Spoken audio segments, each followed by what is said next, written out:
Welcome to How to Make an App for Beginners. Now, it doesn't matter if you've never coded before. By the end of this video, you will have built this app. Now, I know it looks simple, but it's so powerful because you will have proven to yourself that you can make an app. And oftentimes, that singular belief is all it takes for you to continue growing your skills, building bigger and better apps, and potentially even starting a career in app development. Now, maybe you've been doubting yourself, or maybe you've been wanting to build that app in your head for the longest time, or maybe you've even tried coding and failed. We're going to turn that all around.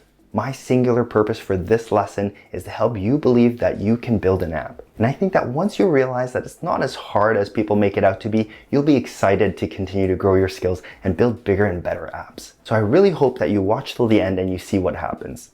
Quick note, in case there's any doubt in your mind why I am the right person to teach you this stuff, my name is Chris and I've been teaching App Development Foundation since 2013.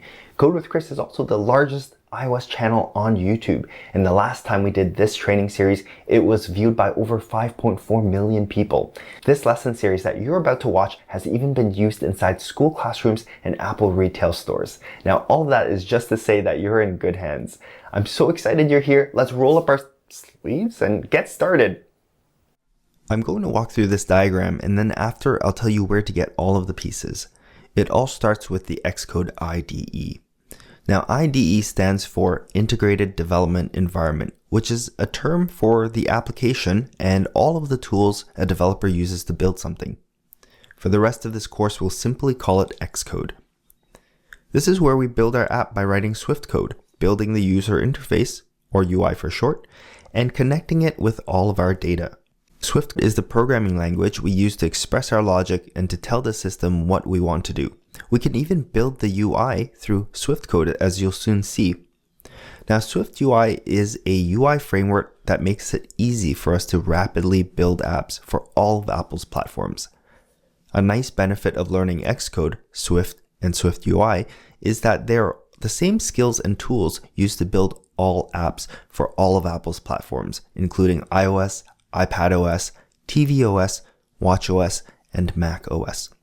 And in some cases, your app will be able to work on multiple platforms without much changes at all. Now, once your app is built, you could distribute it with Apple's App Store. This is done by joining the Apple Developer Program, which requires an annual enrollment fee. Once you're enrolled, you get access to multiple benefits, including the App Store Connect portal, Test Flight, and the Provisioning portal. There are some more benefits, including access to beta software and support from Apple engineers, and I'll provide a link to the full list below. The Provisioning portal gives you access to tools for identifying and code signing your app. It's like putting your signature on the app so that Apple can identify who built it. And this is important for the safety of the end users downloading your app, and it's also important for you because it stops malicious coders from pretending to be you.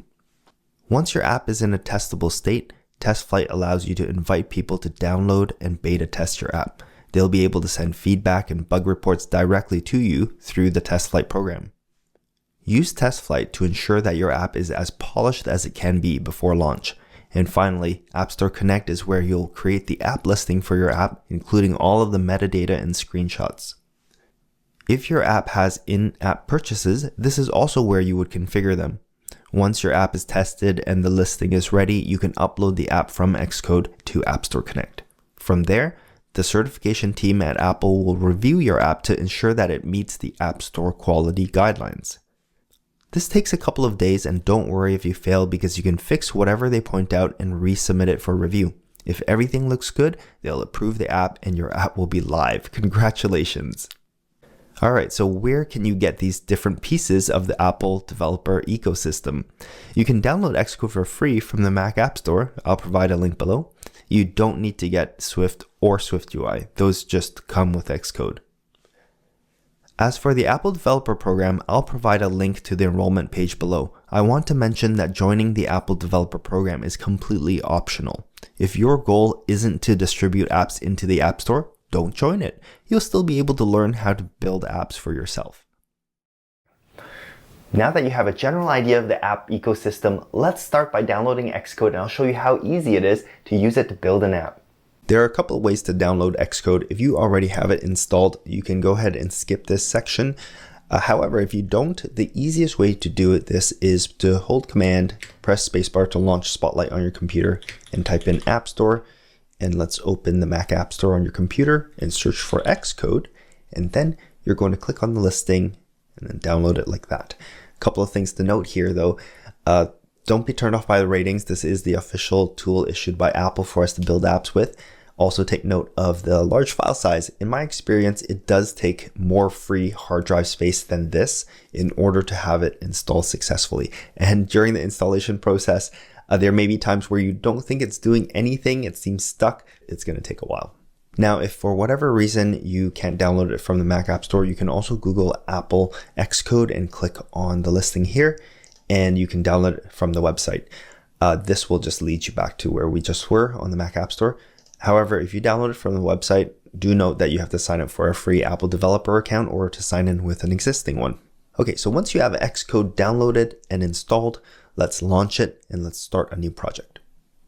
This is going to be the welcome dialog for Xcode, and we're going to start a new Xcode project by clicking here.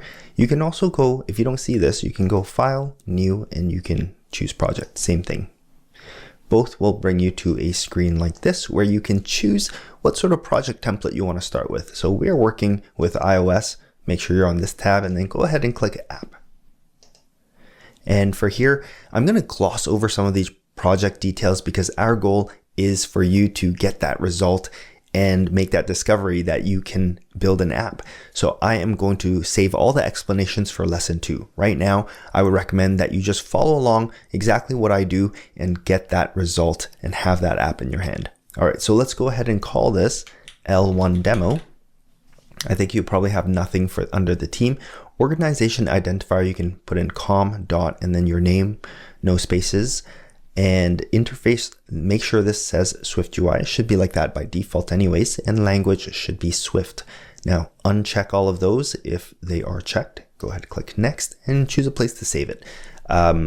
Source control, this should be unchecked. I'm just going to save it on my desktop for now, since this is a temporary project.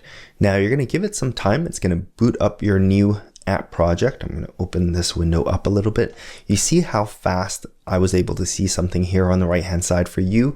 If it's a first launch, it will take a little bit longer, give it a couple of minutes even. But while that is going, we are actually going to go ahead on this left hand side here and click Assets.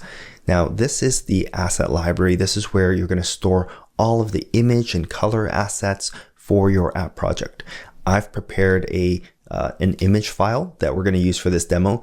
You can go ahead and pause the video and grab any image you want. Save it somewhere where you know where it is. And what you're going to do is click and drag it into this panel right here, or this panel, doesn't really matter. This is a big panel, so let's drag it there. What you're going to see is this image asset that you've added to your Xcode project. Now take note of this name here because we're going to be referring to that image with that name. You can rename it by tapping and clicking it like that and just typing in whatever you want, or you can hit enter and you can also rename it like that. So mine's gonna be named Niagara Falls. That's perfectly fine for me. So now that you've got that done, let's go ahead and click on Content View. So by this time you should be seeing something on here, and what you see here is a preview of your user interface. So you can see what this screen looks like. And this screen right here on the right hand side is defined by the code that is written on the left hand side. I'm going to make this really easy for you to understand. We are going to delete all of this user interface and we're going to build it from scratch. And you'll see how easy this is. Right now it looks like a whole bunch of code that it's really hard to understand. We're going to change that. So let's highlight this code starting at VStack and then going all the way to the end of this line 18 padding. And I'm just going to highlight it all and just hit delete.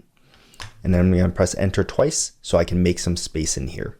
Now Xcode is going to throw a whole bunch of errors because it can't detect anything to display, but we are just about to add some new elements on there. So in the upper right hand corner, you see this plus icon. If you put your mouse over it, it's going to say library. So we're going to tap on that, and then by default it should be on this first tab actually. So I was using it before, so it was on the second tab, but I want you to go ahead and click on this first tab. This one is all of the views that you can add to your screen, and I want you to in here type in image, and you're going to click on the second one called image, and you're just going to drag and drop it right where all of that code was that we just deleted.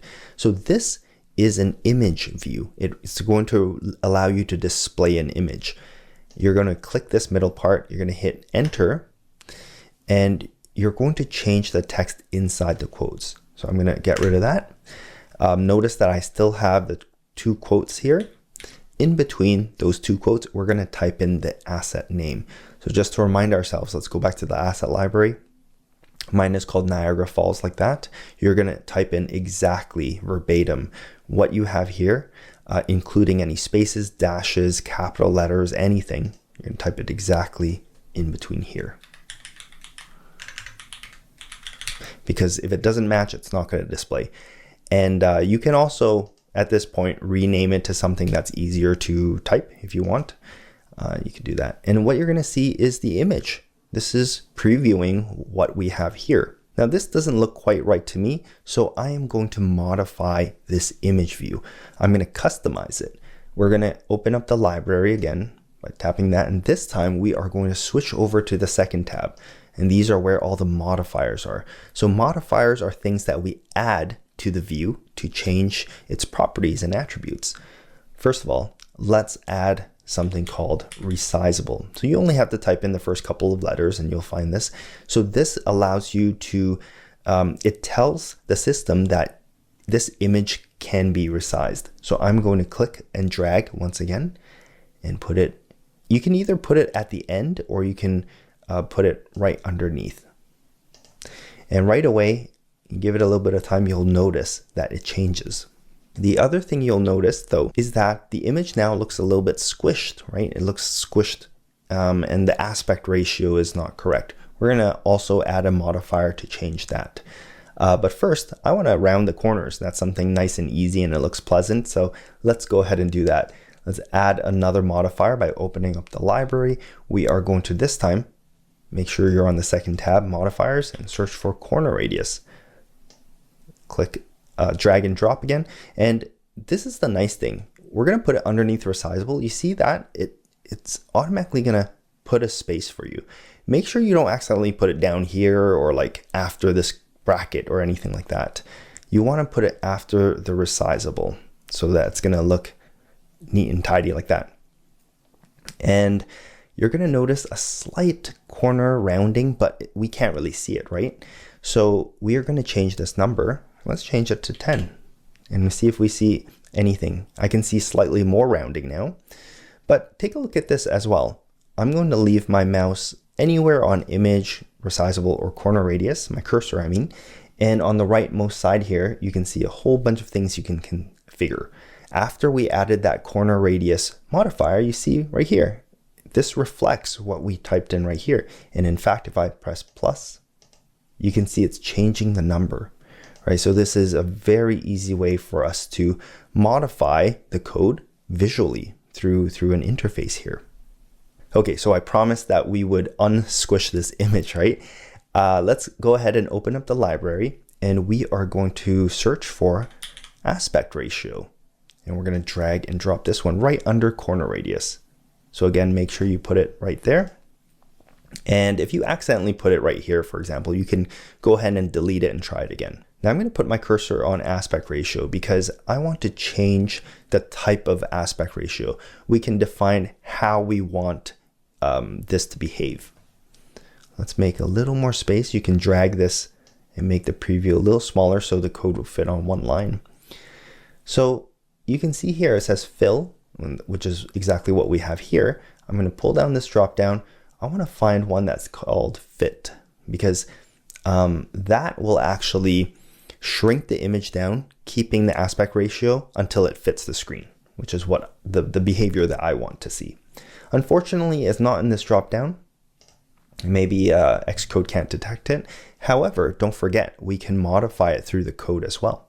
So I am going to get rid of this fill by just, I'm going to delete it like that. And then I'm going to hit dot on my keyboard and out pops this menu. This is called the autocomplete menu.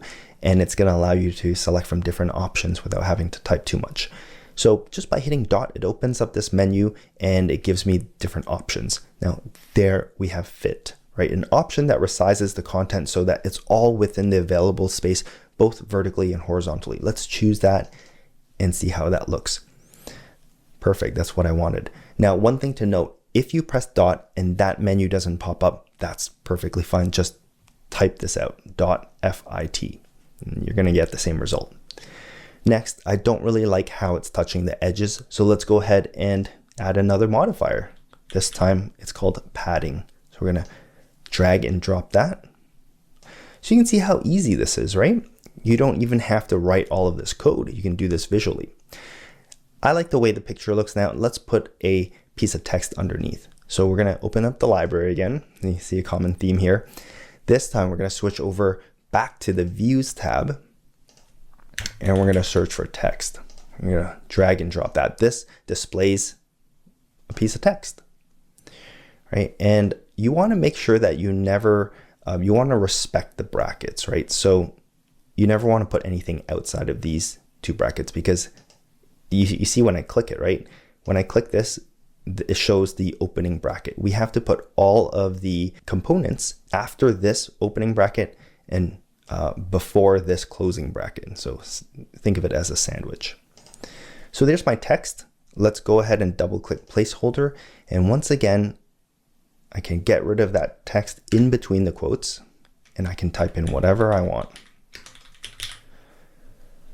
But you might get some errors in Xcode now, or worse yet, Xcode might not tell you what's wrong, and it might just not show you anything, as in what's happening right now.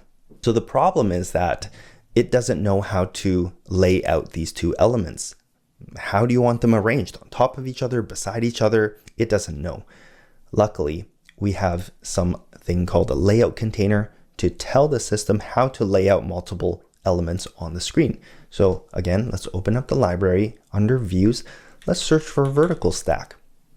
You can type in VStack or vertical stack. We're going to choose this one, not the lazy ones. So vertical stack, let's drag and drop that. I'm going to put this above the image this time. You'll see that this one, let's add some space in between it. This one comes with an opening bracket and a closing bracket, and in between it says content. So what a VStack does is whatever content is in between the opening bracket and closing bracket, it will lay it out on top of each other. So what we want to do is we're going to delete that content, and we are going to move this image along with all of its modifiers, as well as the text element inside the VStack, right in between these two brackets. So I'm going to press Command X to cut that code and put my cursor in between those two brackets and press Command V to paste it. And what you're going to see on the right hand side is now it knows how you want to arrange those elements. I want to change the text. Let's go ahead and add some modifiers, right? Okay, let's open up the library, change to the modifiers tab, and we're going to choose one called font. And you might not see it right away because, I mean, the search, I guess the word font is in the descriptions of all of this, but we're specifically going to look for one called font. There we go. Let's put that at the end. And then I'm going to hit enter to just organize it a little bit. And with this font one, you can change already. This is a title font, so you can see that it made it bigger. On the right hand side, if you put your cursor on the text, you can see the font here. It refers to title. I can go ahead and choose that and choose large title, for example. It makes it a little bigger. And let's say I wanted it to be bold. Let's change the weight to semi-bold. You see when I did that, it added a font weight modifier and set it to semi-bold. So I could have done this another way. I could have actually, I could delete that, and then we could have gone via our trusty library method, and I could add the font weight modifier like that and change this to semi-bold. So we would get the same result. Okay, now let's put the finishing touches on this app. So what I want to do is add a black background, and then we're done essentially. Okay, so how do we add a background here? So this is kind of not intuitive, but you're going to get used to it. Is if you want to add a colored background, you add a color element to the screen. So let's open up our library. It's under Views, and we're going to search for color, and that's the one right there. So we are going to drag and drop it. Once again, I'm going to put it above the V stack like that. And you can see, you can specify different percentages of green and blue. So if I wanted a black background, this would be like, they would be all zeros, and that would be black. However, there's also a different way to specify black. I can get rid of all of that. Like, this is good if you want a really custom color, but there are some presets that you can use as well. So I'm going to put color, I'm going to leave the two brackets like that. And in between those two brackets, I'm going to put dot. It's going to open this up. If it doesn't open for you, that's fine. Just type out dot black, but I'm going to choose it from here. And that's preset. Now notice how this color, first of all, it covers everything. Second of all, it doesn't reach the edges. Okay. And the reason why it doesn't reach the edges is because this is what's known as the safe area. This is where things like the battery percentage and like the time displays. And down here, you have that little handle that you can grab and you can, change between apps or minimize an app. So if you want your elements or your colors or whatever it may be to go into those zones, the safe area, you have to add a modifier to tell it to do so. So let's go ahead and add that modifier. Hit open the library and then switch the modifiers, and let's type in ignore. And there's this one, ignores safe area. So you're basically saying that you don't care about the safe area and you want this element to go into that danger zone or that safe area. Now you can see our color covers everything. The problem is we don't see anything else. So why don't we try making some space in our V stack right here and highlighting our color with the modifier, Command X to cut it, put it in here, Command V to paste it. What do you know? Our V stack puts it, arranges it on top of each other, but it's probably not what we're expecting, right? And you can see that it did it in a way, it's pretty smart, where it gave each element enough space. So this is as much space that like the text needs, and then the image, and then the black color takes up the rest, whatever else is available. But that's not really what we're after. We want the image and the text to sit on top of the color element, right? So there's another layout container we can use. Let's check it out. Let's go to views. It's called a depth stack, or in other words, a Z stack or Z stack if you're Canadian like me. So this one is going to be special.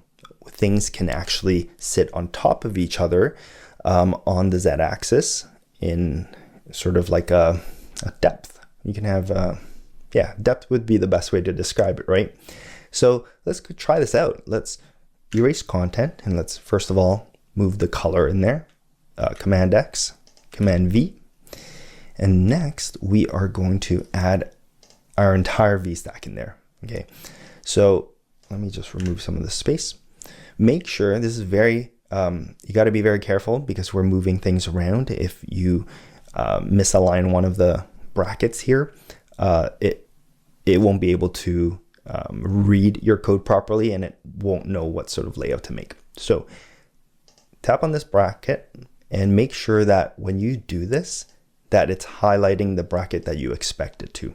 So you want to grab the V stack along with its opening bracket, along with all the contents, along with the closing bracket. So I'm just highlight all of that, Command X, and in here inside the Z stack before the closing bracket, I'm gonna put that in there. So what it's gonna do is it's gonna put the color at the bottom, and then it's good to put the V stack along with all of its contents on top of that. And so we have this. Unfortunately, our text is not visible. So let's go ahead and add a modifier. So I could just do this and choose white, or we could add a modifier. And the one that we're looking for is foreground color. That's what we would add to change the color of the text. However, let's modify it here and see what happens. See, when I chose white, it added the foreground color modifier for us and set it to color white. Pretty simple stuff, right? Now comes the fun part. Let's launch our app. Now later in this video series, I'll definitely show you how to launch this app or any app on your phone or your device. For right now, we are going to run this in the iOS simulator. So up here, you're going to notice it says iPhone, whatever. Well, it depends what version of Xcode you have, but I want you to tap on that and you can choose a bunch of different simulators. Choose the latest iPhone that you want. I'm just going to choose iPhone 14 and I want you to hit this run button. Now give it a couple of minutes and then you're going to see a virtual iPhone on your screen. I have to warn you though, if this is the first time you're running the iOS simulator, it's going to take a few minutes to boot up, but subsequent times it's going to be a lot faster. Now here it is. This is the simulator. Now the cool thing about the simulator is that there are some quick buttons here where you can rotate it to a different orientation so you can see what it looks like.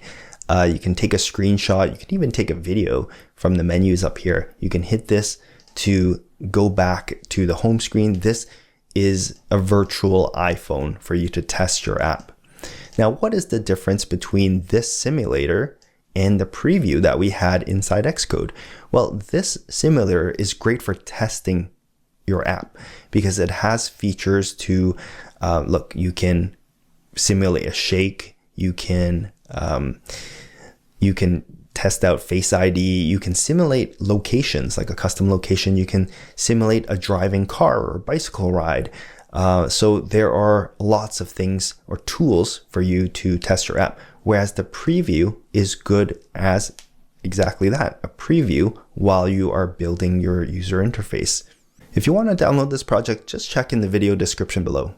Now I hope this lesson has showed you that building apps is not some mystical dark art. Granted, this app was simple, but every lesson that you complete after this one, you're going to gain a new skill. Now, just in case you get stuck, we also have a free community where you can go and get help. Just visit codecrew.codewithchris.com. So between this lesson series and the community, I think you're going to make pretty good progress while having fun and learning a lot. I mean, these people did. Did you think I made those app icons up? In the next lesson, we are going to dive a little deeper into Xcode and I'll explain what the rest of the files in your app project do. See you there. In the last lesson, you used Xcode to build this. Now in this Xcode tutorial, I want to take a little more time and show you around so that you can understand what you did and begin to master this tool. Now you're going to want to pay close attention because over the course of your journey, you're going to be spending a lot of time inside Xcode, turning your app ideas into reality. Oh, and at the end of the video, I'll be sharing my Xcode tips and tricks with you that I use every day, so make sure you watch till the end. Okay, quick note before we begin. Back in lesson 1, I showed you how to download and install Xcode, so if you haven't done that yet, go ahead and do that first. Once you have Xcode launched, let's get into it.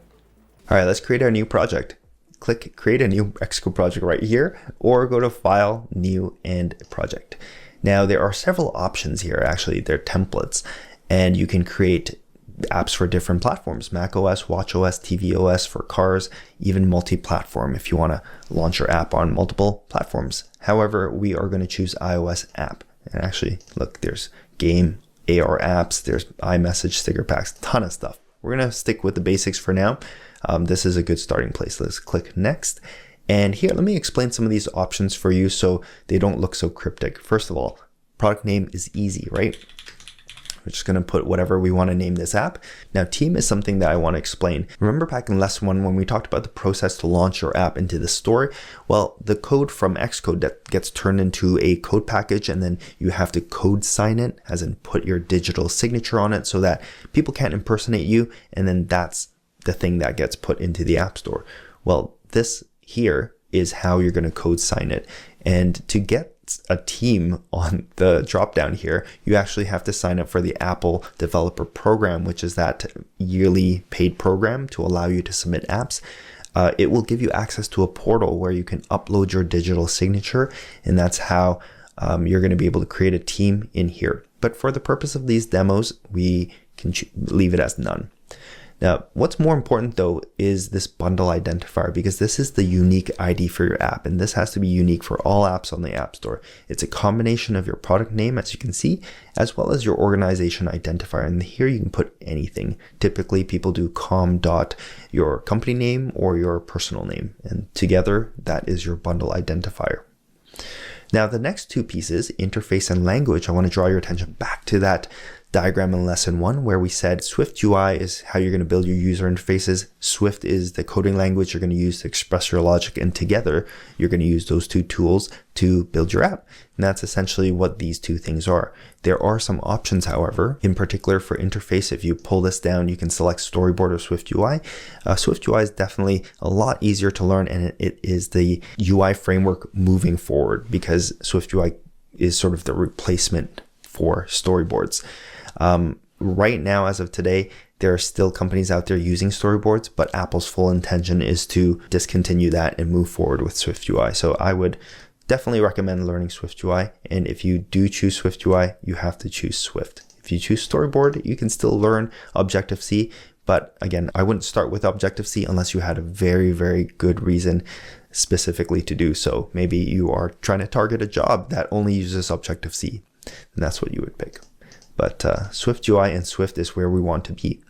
Now these two options here, core data and include tests, these are options that you can always add to your app after the fact, so you don't feel pressured that you have to check them here. But even for the purposes of what we're learning, these are unnecessary. So core data is a way to have a local database on your device, and tests is used in software development where your project gets really big and you need to write automated test cases, because once your software gets really large, if you make a change, it's not feasible for you to manually test all the features all over again for every single change that you make. So you need to include automated testing that you can just click a button and run, and it'll say pass, fail, and you can see what breaks after you make a change. So again, not for us. Leave these unchecked. Let's go ahead and click next. And now you can choose a place to save it. I would recommend, if you are taking this seriously and you are going to continue on learning, create a space in your hard drive, a folder perhaps for all of your apps and projects so that they can stay organized. For myself, I'll admit I'm a bit of a messy person and this is a demo. So I'm just going to create it on my desktop. Source control. Now this, if you don't know what this is, it's kind of like versioning. So imagine being able to take snapshots of your project and code so that later on, if you accidentally break your project and it's not working anymore, you can always roll back to one of your snapshots.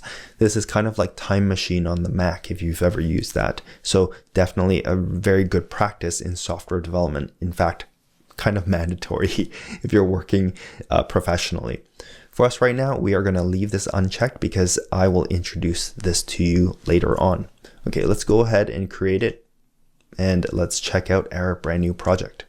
So here's our brand new project. Before we dive into each of these files and tell you what they're for, let us talk about the major big areas of Xcode so you can get acquainted.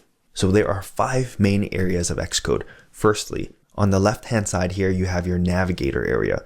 In the middle, the biggest area, you have your editor area. On the right-hand side, this is known as the inspectors or utility area. Across the top, at the top here, you have your toolbar area. And at the bottom, tucked away, is this debug area, which you really only need when you start working with code. So we're going to hide that again. So those are the 5 major areas of Xcode. Let's dive into each one, and I'll show you in the context of your project what these areas are for. Let's start with the file navigator. So here you have your Xcode project and all of the files in your project. So you can see these are collapsible folders. These are the files. These are the asset libraries that you learned about in lesson 1. But notice across the top here, there are tabs to the navigators. This first tab is the file navigator or project navigator, but there are different types of navigator. So you will encounter these when we get farther along. Right now, there's not too much to see. I would leave it on this first tab under file navigator, project navigator, so you can take a look at all of your files. Next, let's move on to the editor area, the biggest area. This is where you're going to be spending most of your time editing your files. Notice that this area changes depending on what you're looking at. This file is a pure code file, so it's all code.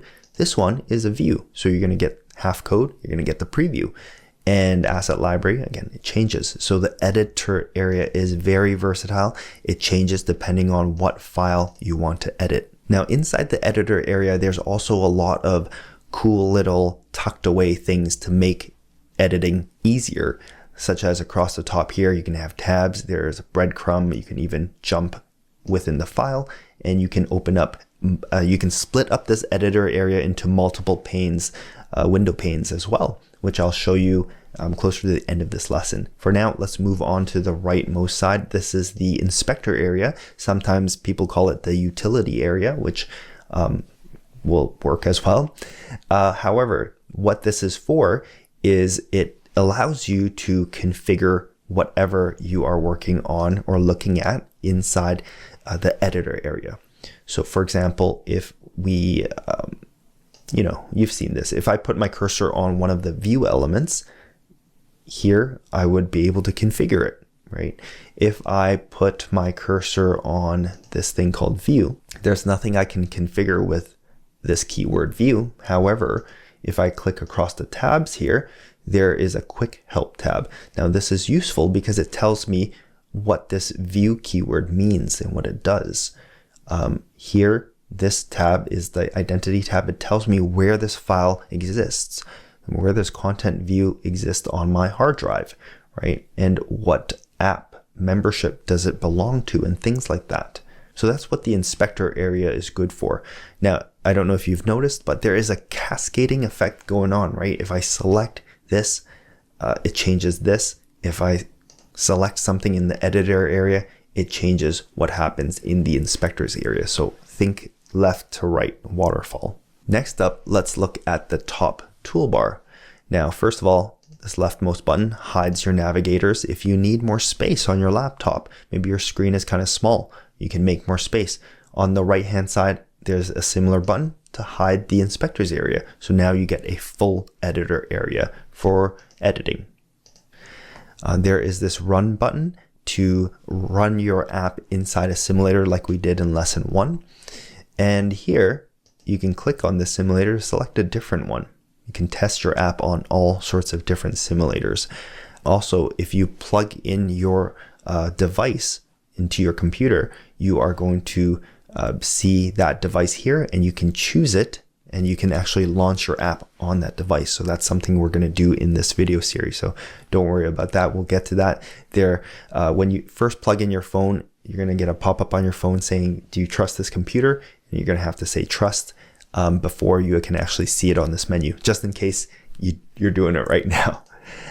Here, it tells you what's happening behind the scenes. Sometimes, if you're thinking Xcode is slow, it might be because it's doing something behind the scenes, and this is the status bar that tells you what's going on.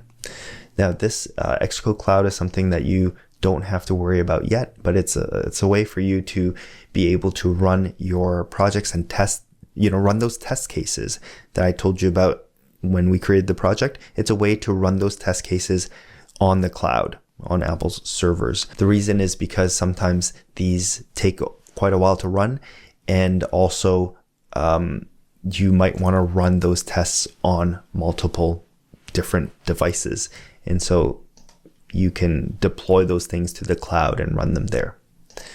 This icon we've used before, it's the library, right? So if we go back to the content view and you click this plus icon, there's our library. That's so useful. And then, we talked about this icon. So that's the toolbar. Now that you know your way around Xcode, let's take a look at your project files. So let's start at the very root of your Xcode project, which is inside your file navigator, this node right here. Now, this is where you can configure different things for your project. These are things like, what is the version number? What is the display name? Should it be able to display in various orientations and all the things like that? Actually, this is probably pretty important. What iOS version should it be able to install on? You might set 16, and nothing lower than that will be able to install your app. And this is for the reason that sometimes you're using features which are only available on, let's say, iOS 16. So that is the root project node.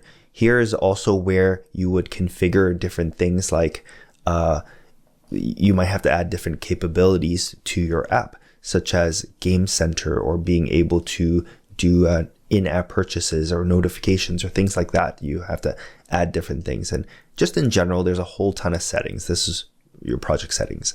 Now, after that, there is a folder. Inside contains a couple more files. you've got this entry point. This is where your app starts. Okay, this is the first thing that gets executed before it launches the first screen of your app. And that is what this is, content view. If we click onto the next file, that is content view. You can see here, this is what it looks like. And the entry point, if you click back here, you can see that it creates a content view. So that makes sense, right? This is the entry point for your app. When the app launches, it creates this screen, content view, which is what you see here. And in fact, when you launch it in the simulator, this is the first screen that you see. So hopefully that makes a lot of sense. And next you have your asset library, which stores all of your colors, your image assets, and even this is where you'd specify your app icon. You just place an image into here to have that be your app icon. And then inside preview content is another asset library, but this is just only specifically for the previews here that you see. So if you perhaps, sometimes previewing doesn't make sense if there's no data to preview, right? Like for example, if you've got a scrollable list of photos, but you don't have any actual photos, there's nothing really to see, right? So this is where you would put those test or preview assets to be used. And that, in a nutshell, are all of your files in your Xcode project. Next up, let's see how we can test our app. Now, in terms of testing your app, we mentioned the simulator in lesson 1. So just as a recap, you can select a simulator of your choice here, and then you can hit this run button and it's going to launch an on-screen virtual device. If this is the first time you're doing it, expect a couple of minutes for this to boot up. But here, this is a great way to test your app. You can click through all the screens and interact with it. You can simulate different device features such as low memory situations or low network situations to see how your app would behave. And in general, just test your app. This preview here in the editor area is actually great for seeing how your screen looks like as you build it. And there are a couple of tools for that.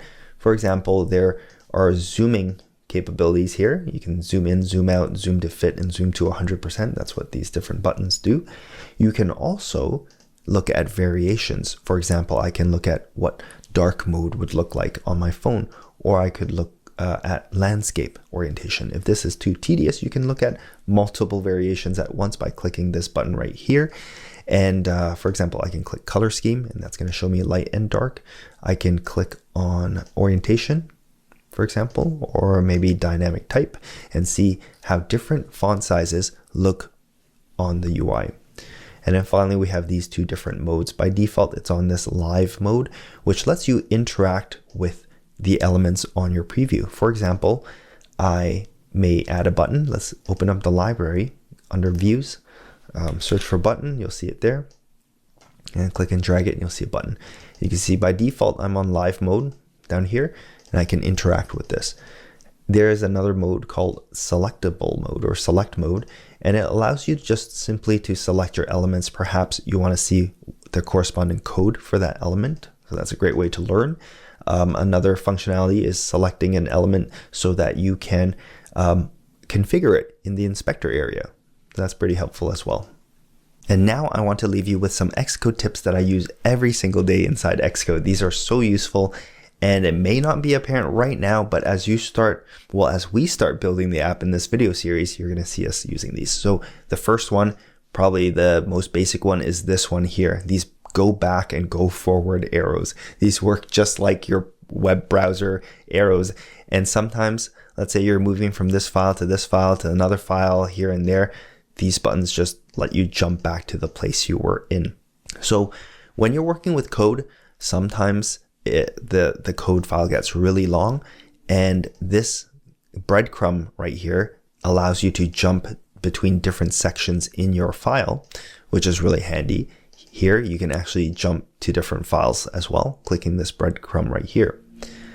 On the upper right hand corner here, there are a few useful things as well. So this middle icon allows you to customize how the editor looks. So if you choose show editor only, you don't need the preview, perhaps. You can click that, right? You can also, there's this mini map, which is quite useful as well, which lets you scrub your file. So if your file was very, very long, this would be an easy way to just sort of navigate and you can see at a glance what your file is looking like.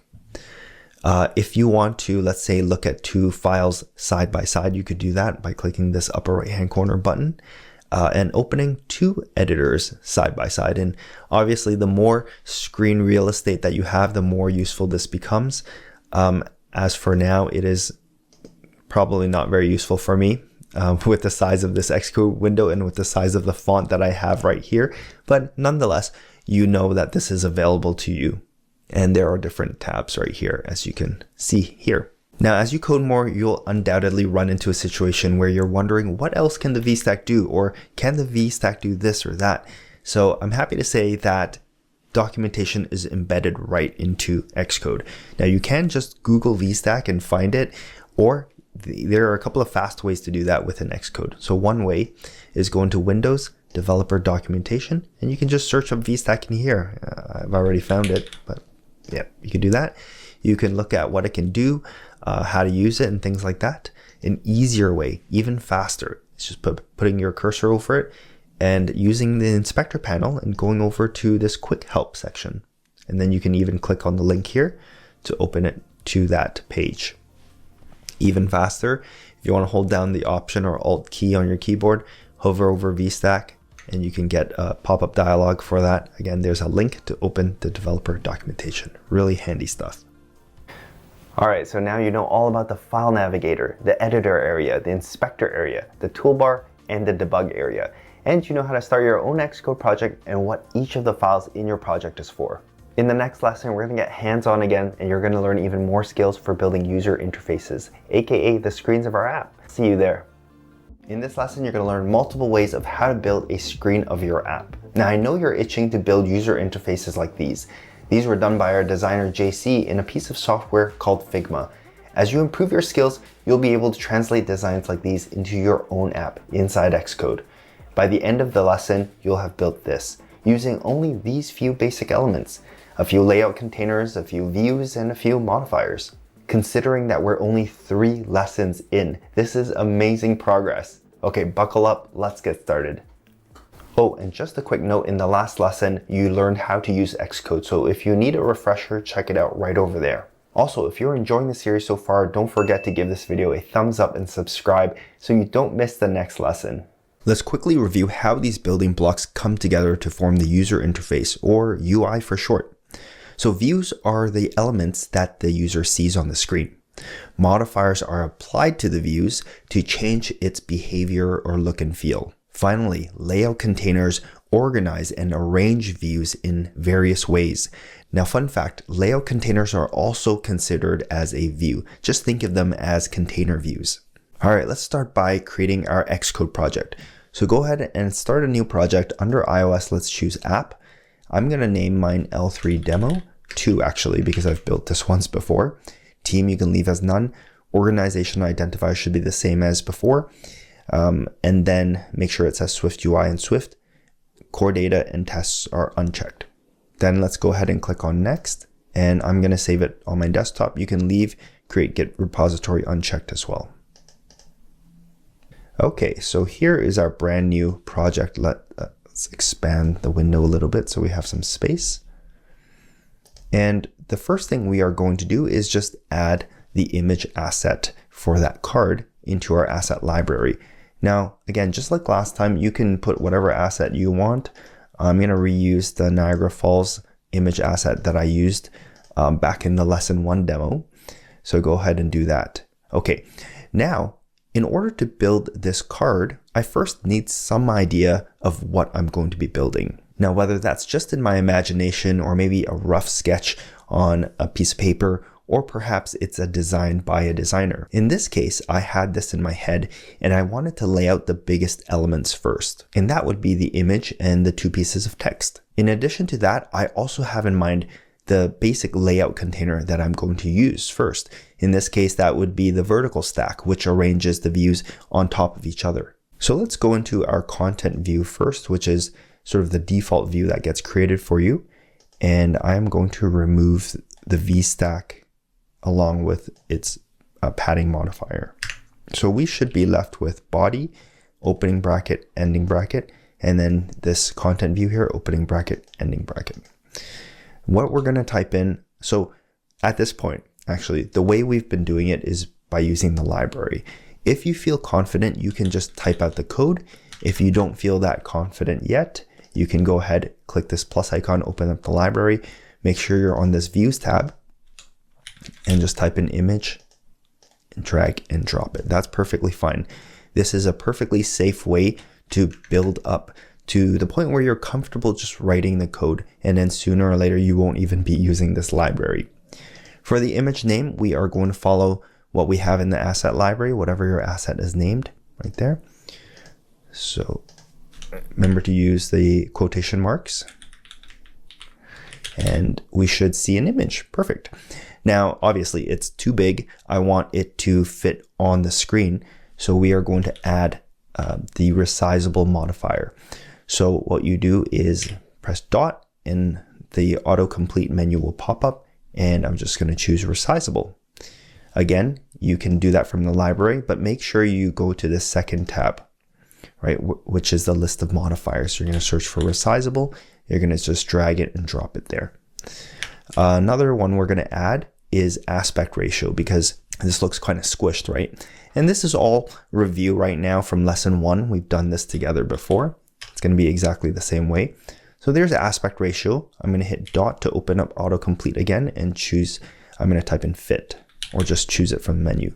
Again, if you don't see it from the menu, you can just type dot fit and you'll still get the same result as what I'm seeing here. I hit enter. I'm going to do dot again. This time I'm going to add corner radius, and this is going to round the corners nicely. I'm going to put 15 as the amount of rounding that I want. And remember, in the inspector view here, you can choose this tab to configure the modifiers and the view itself. So you can see here, this is the image, this Niagara Falls. I can change the aspect ratio, change the color. I can add some padding. Here's the corner radius. I can increase it or decrease it, because my cursor is right now, it's on image. If it's on body, I won't see that there. Okay, so that does it for the image. Now, I said that we would use the vertical stack to arrange it, right? So let's go ahead and do that. Again, I'm just going to type it out, but feel free to use the image library. And the vertical stack, whatever is inside of this pair of brackets right here, those are the views that get arranged on top of each other. So we're going to have to move this image. I'm going to press Command X to cut it and put my cursor inside the brackets, press Command V to paste it in there. And then I'm going to add the text elements. So let's go ahead and type in text, quotation marks, Niagara Falls. Next, let's add the description. So I'm going to put another text element here, and you can type whatever you want.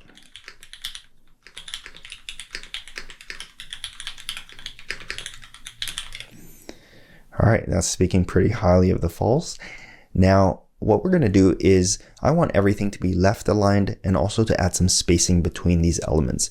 So if I put my cursor on the VStack, we can come over here and into the inspector panel, and we can actually configure those things. So let's see how that changes the code so that next time we can just type in the code straight away without having to use the user interface.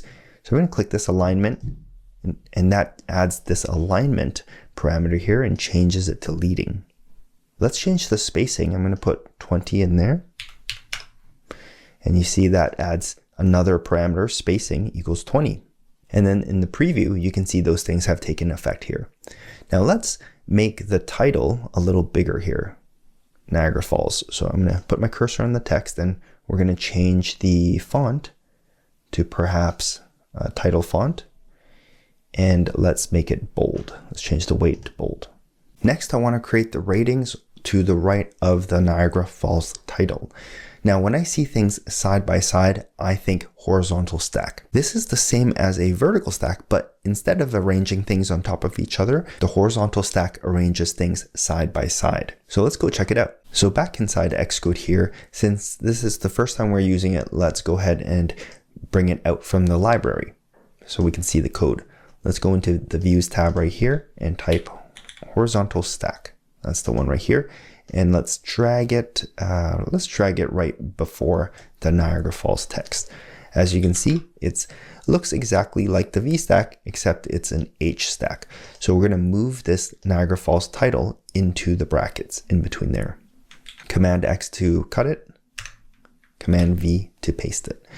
Now, visually nothing changes because I don't have anything aside from that text inside the H stack. But one thing I want you to notice right now is that we have an H stack inside of a V stack. So this is how you can begin to build a layout from a combination of layout containers to arrange the views as you want them. You can nest these layout containers. Now let's go ahead and add an image beside the Niagara Falls. We use the image element just like how we displayed the waterfalls, and we can search and find an image of 4 stars or 4.5 stars, whatever we want to display. Then we can add that to our asset library just like we've done here, and then we can put the image name here to display it. But I want to show you a different and arguably better way to do this using something called SF symbols. Let's remove this image view for now, and let me bring up this browser window. Now, SF symbols, they are a set of 4,400 symbols or icons on the iOS system that you can use for free because they're already installed on iOS. All you have to do is the appropriate name for these icons and you can display them. You don't need to search for any images or anything.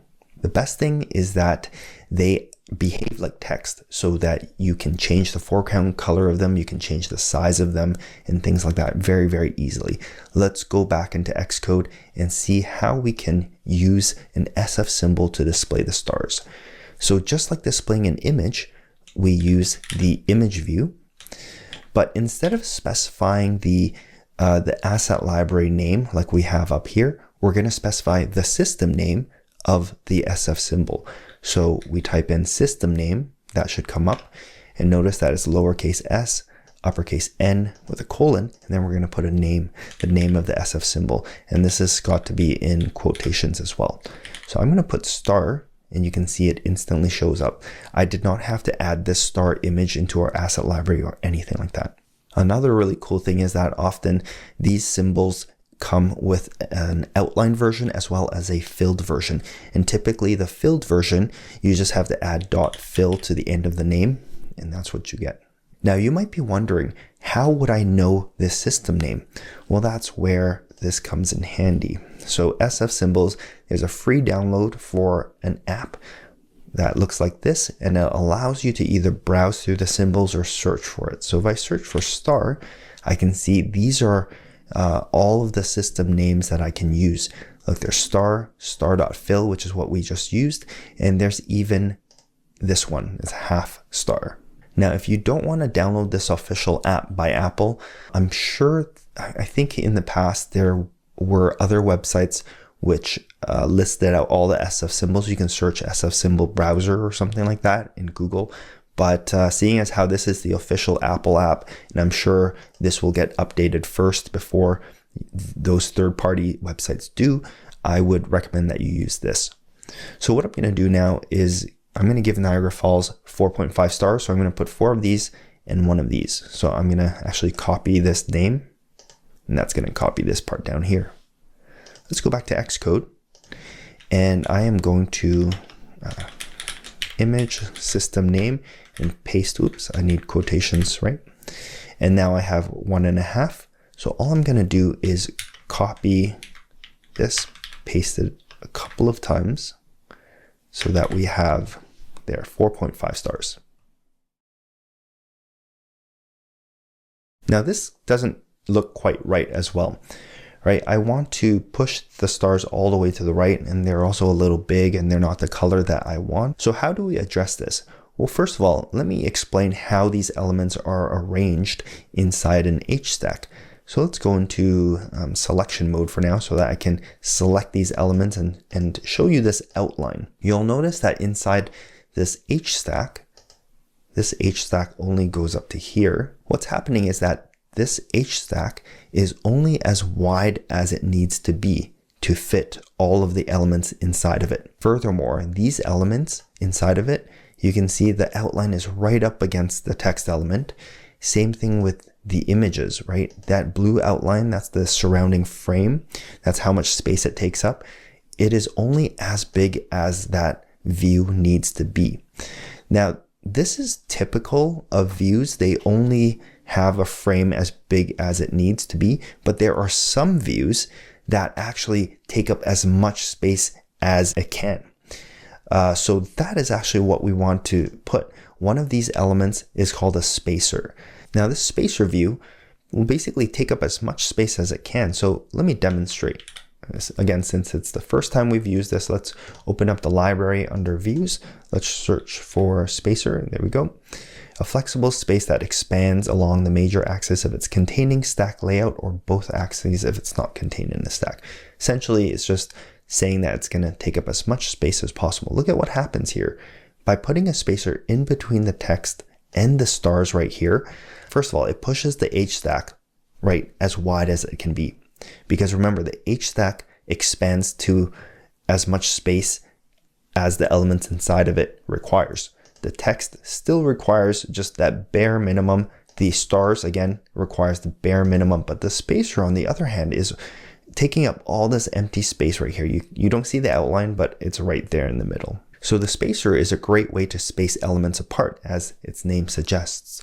Now, one handy tip before we move on, if you have multiple spacers in the same container, it divides up all of the available space by the number of spacers you have. So if I put a spacer before the text and after the images here, you can see that this space and this space and this space are all equal. So the spacers take up all the available space and divvies them up between each other evenly. Right, but I'm gonna remove those two. Just gonna leave the spacer element in the middle. It's gonna take everything up here. We're gonna add some padding to the left and right later anyways. Okay, so let's finish up this ratings by adding some text right below the stars. In our initial design, we had, in brackets, a couple of reviews, or the number of reviews there. So how would we do that? So I could put a piece of text right here that said text. Just put some brackets, reviews, like that. But you can see here, it does that, not the effect that we wanted. Why not nest another layout container? So what we're going to do here, so this is an H stack, right? I'm going to put these 5 stars in a V stack so that we can put the text right under it. So let's create a V stack right here. And we are going to put the images in there. As you can see, it lays it out on top of each other as expected. And I'm going to put the review text down there as well. Now, this is sort of what I want, but I need to lay these out horizontally, right? So I'm going to nest an H stack in there. And so that actually gives me what I want. Now, the stars and the reviews text is a little large for my liking. So, and plus it's not the right color too. So I am going to add some modifiers to it. So what we're going to do is I'm going to type this out, and I encourage you to do so as well. If you don't remember, following along and typing it out is a great way to remember. So to change the color, we use foreground color, and I'm going to hit dot so we can bring up autocomplete. I'm going to choose orange, press enter. There it is, it's orange. I am going to go to the end and hit dot again, and this time I'm going to change the font. And I'm going to hit dot again, and I'm going to choose caption to make it smaller. So that's about the size that I would want it. Now I would have to apply, let me just make some more space so it's easier to see. Yeah, perfect. Now I could apply these two things to each star like that, right? And that would essentially get me what I want. But there is a better way to do this, and that is to put these two modifiers instead on the H stack right here. Okay, watch what happens. I'm going to take off these modifiers. you can see that each of them have the orange color and the caption size. The reason for this is because modifiers on a container view get applied to all the views inside of it. That's awesome, right?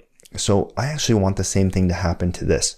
So instead of applying it on the H stack, why don't we put it on the V stack so that it includes this text element? So Command X, Command V. Now you can see the orange color in the caption gets applied to the whole thing. And now for the final piece of content on the card itself, and those are the icons on the lower right corner. So for this, it is pretty simple because we have this description text already in a VStack. So under here, we're going to add the icons. We're going to use SF symbols. We're going to use system name, and let's bring up our trusty app here. This is going to be, let's use binoculars, and we're going to choose the filled one. Let's copy name and paste it in there. Whoops, we need quotations like that. Those binoculars right there. Let's add another one. This one is going to be, I'm going to use a fork and knife. Copy that. And we're going to put that. We're going to put the fork and knife first. Now I'm going to put these two into an H stack. Like that. And I am going to space them so that it is on the right hand side. So all I'm going to do is add a spacer element before the two images, which pushes it all the way to the right. And finally, we are going to change the color and the size. So we're going to add a foreground of gray and a font of caption. Foreground color gray, font caption. Now you can see how typing it together with autocomplete is way faster than opening up the library each time to choose the modifiers. And again, if you're still more comfortable with doing it this way, that's completely fine. I love this new version of Xcode and SwiftUI where you can have multiple ways of doing things. You can configure things through the inspector because it makes it the learning experience much better and easier. As you progress, you'll probably be not even touching the library or the inspector panel. You'll just be typing and you'll be moving really, really fast. So don't worry if you're not there yet, you will get there if you continue to progress along this journey. Okay, so next up we have the background for this card. Now let's go ahead. This is the vertical stack, right? You can see when I select this blue outline. Just a quick note for Xcode 16. For Xcode 16 in the preview, click on this icon right here to enable the blue outlined frames so that you can see the size of your elements. Afterwards, make sure you click on this button to get back to live preview. That's where we want to be as we are building our UI so that you can get a live preview of it. All right, now back to the tutorial. Highlights the boundaries or the frame of this VStack.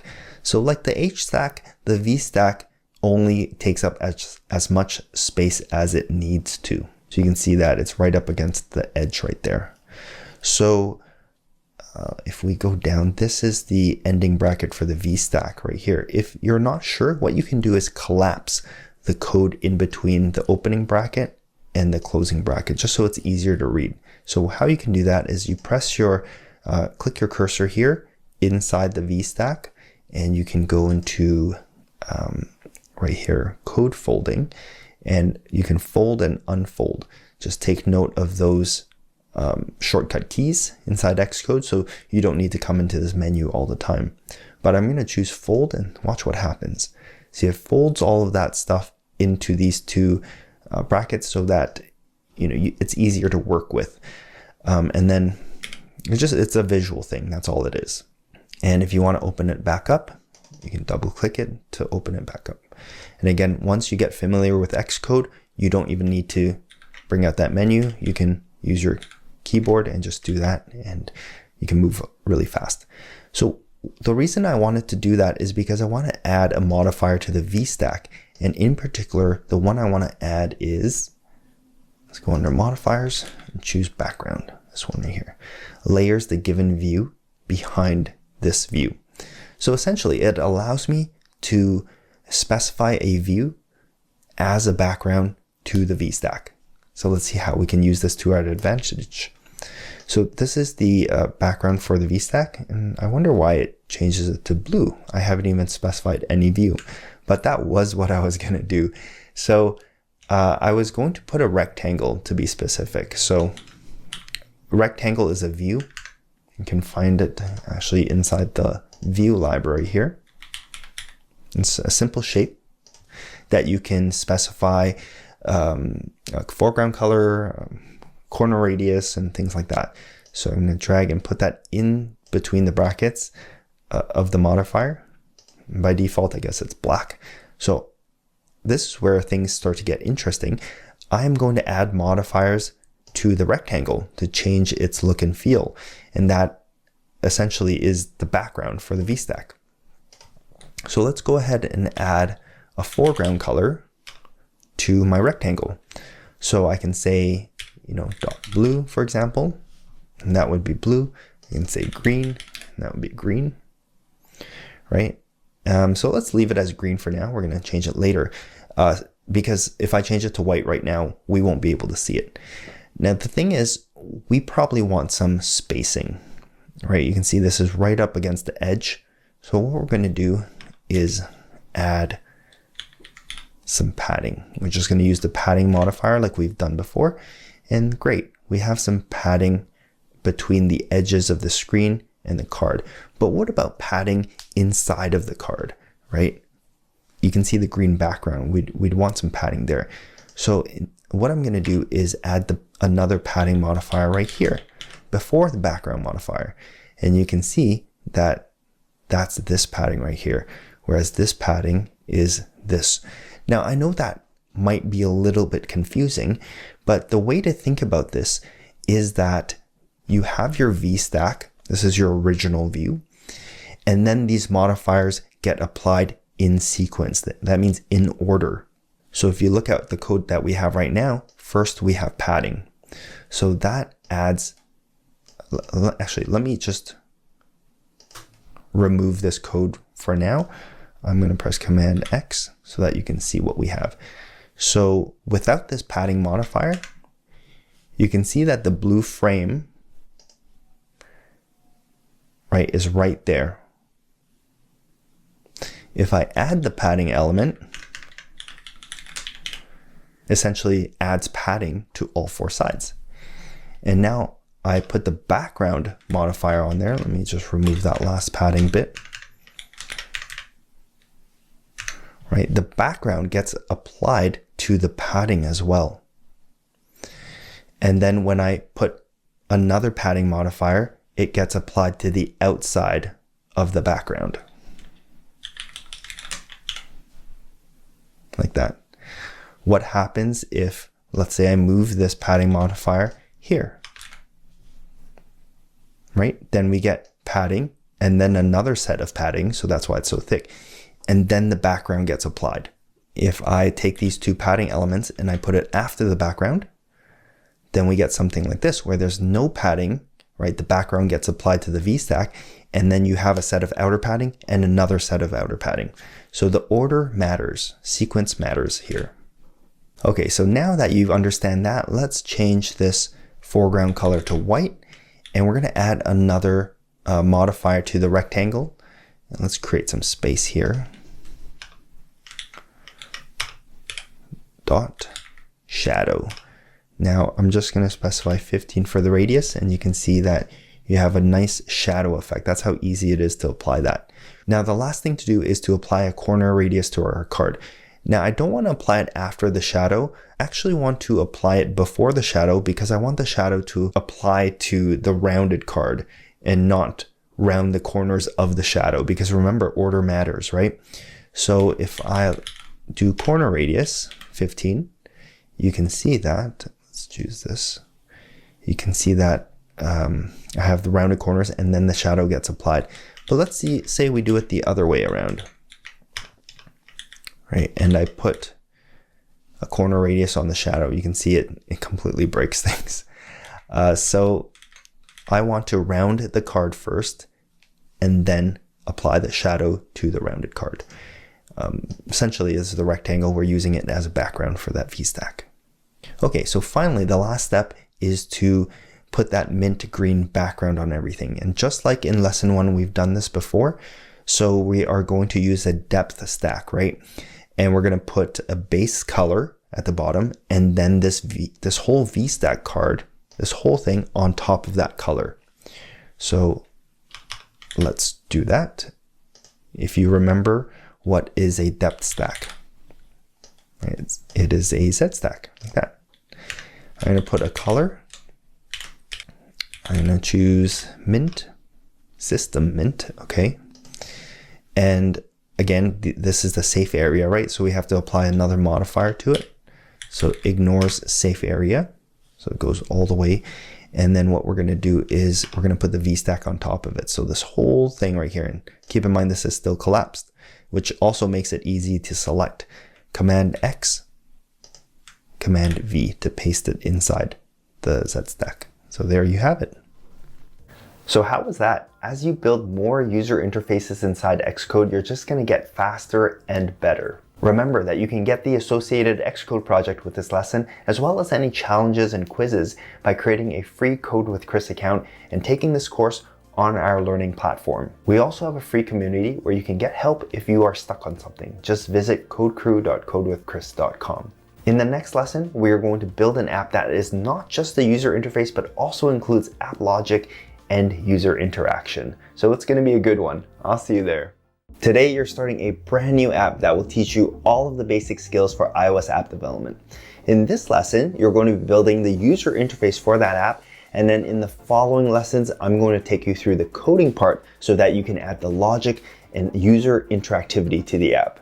Now, hopefully you've been following since lesson 1. And if you've been learning a lot, please show your appreciation by giving this video a thumbs up and consider subscribing so that you don't miss the next lesson. All right, buckle up, let's go. Okay, let's go ahead and start a new Xcode project. Go to File, New, and let's choose Project. And then under iOS, we are going to select App. Now by this time, this should start feeling pretty familiar to you. I'm going to call this the War Card Game. Now, this time, we are going to come back to this project over several lessons. So make sure you name it something that you like and also save it in a location that you can remember, because you're going to need to launch this project again. So you don't need to change anything with team, organization, identifier. Interface should still be SwiftUI and language should still be Swift. You don't need to check any of the other options. Let's click next. I'm going to save it on my desktop so it's easy to find. You don't need to create a Git repository for this. Let's just hit create. And if you don't know what any of those options are, I would suggest you review lesson 2 because that's where we went through all of those options. Let me adjust this window just a little bit so we can see what's going on.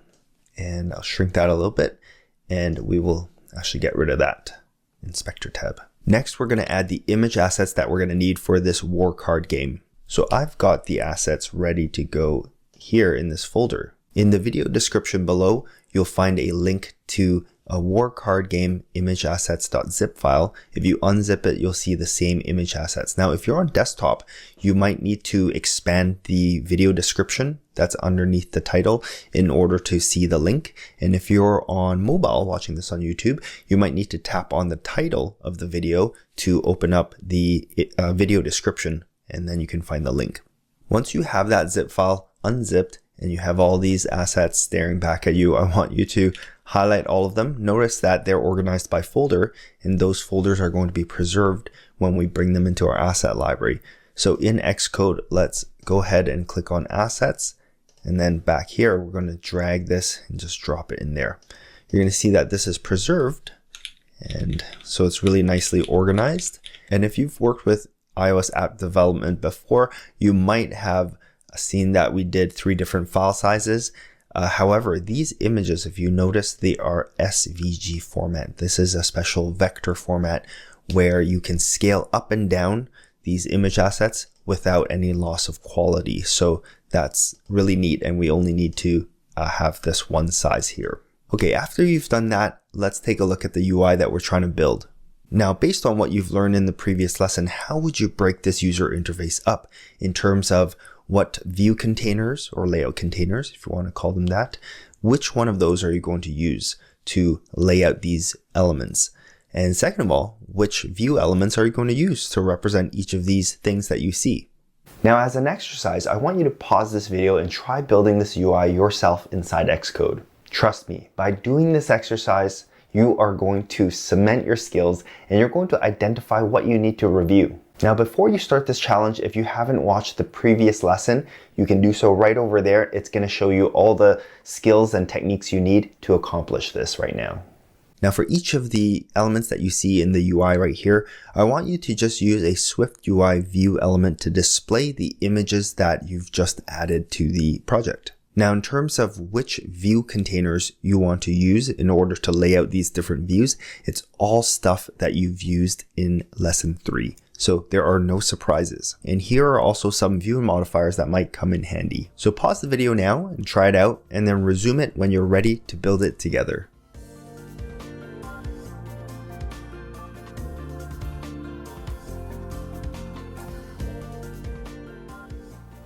All right, how was it? Now, if you got it to look relatively the same, that's a win in my books. But if you struggled, that's also a good thing, because as you follow along and we're gonna walk through it together, you're gonna have context, and that makes a huge, big difference. All right, let's do it. Okay, here's what I see. We have a depth stack as the root element, also known as a Z stack or Z stack. And then we have an image, which represents the background. And then on top of the background, we have a V stack, which is going to contain everything, all of the elements that you see on the screen. Inside that V stack, first we're going to have the logo centered. And then below the logo, we're going to have an H stack containing 2 cards. And then below the H stack, we are going to have the button. And then below that, we're going to have another H stack. Inside that H stack will contain 2 V stacks.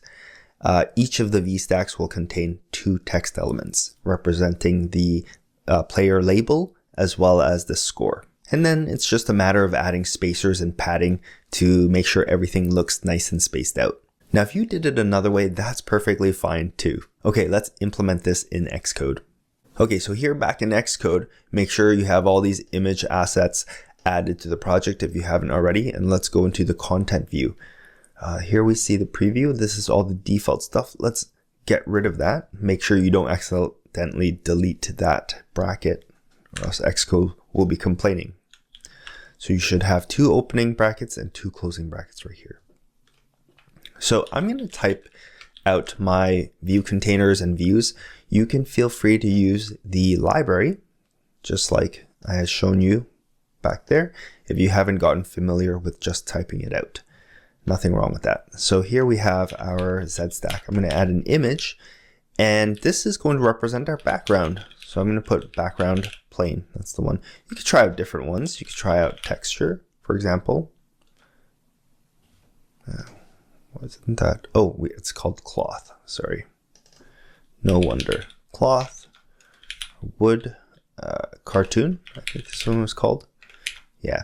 Notice though, before I said that the image doesn't reach over here and over here. Those are, the safe area, right? Unless we put the modifier ignore safe area. So why is the image reaching all the way there now? And that is because it's displaying the image at its full size. All right, because we haven't added the resizable modifier to it. If we did, it would actually resize the image to fit the screen. So that's why the image is going full screen, because the image is actually larger. The native size of that image is larger than the screen size. So first of all, I'm going to go back to plain, and then I'm going to do resizable.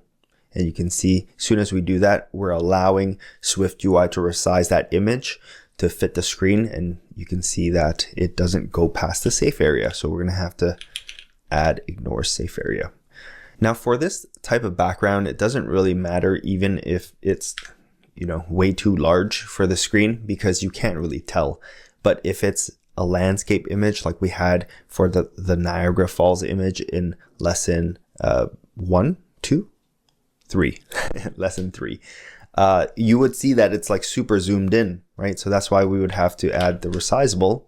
And then if you wanted to cover the whole screen, you would do ignore safe area. Okay, so that's that. This VStack next is going to contain all of our elements, like I said. First up is the logo. And there it is, beautiful logo. And then we have an HStack containing the 2 cards. So HStack, remember, lays things out side by side. So inside the HStack, we're going to have 2 cards. So I'm going to use card 2 and card 3. And there's a strategic reason why we named these the way we have. Card 2, 3, 4, 5, all the way up to card 14 for the ace. You will see when we get to the later lessons where I show you some of the code and some of the logic, and you're going to learn how to apply that. Don't worry if you've never coded before. It's going to be really simple, I promise you. But naming the cards this way is going to make it easier for us as well. Next up we have, I'm just going to use images for now. For all of these elements, we have the button, right? And then we have the scores. Now, a single score looks like this. Player, and then the score, right?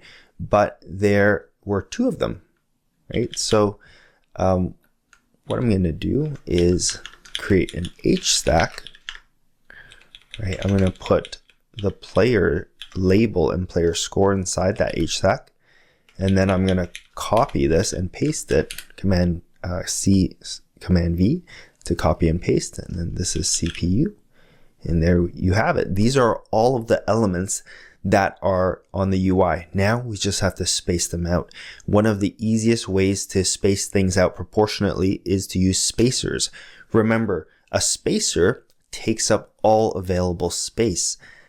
If there are multiple spacers, it divides the space up between them evenly. So, for example, if we wanted to space these items out vertically to have an equal amount of space between all of these vertical items, in this VStack here, we could put a spacer just in between everything, right here, here, right between the logo, between the card HStack, between the button, between the scores HStack. So let's try that. I'm just going to copy that and I'm going to paste it a bunch of times. So you see, just adding a single spacer, it pushes everything down because it tries to get as much space as possible. So that's a great thing to do if you want things to be bottom aligned, for example.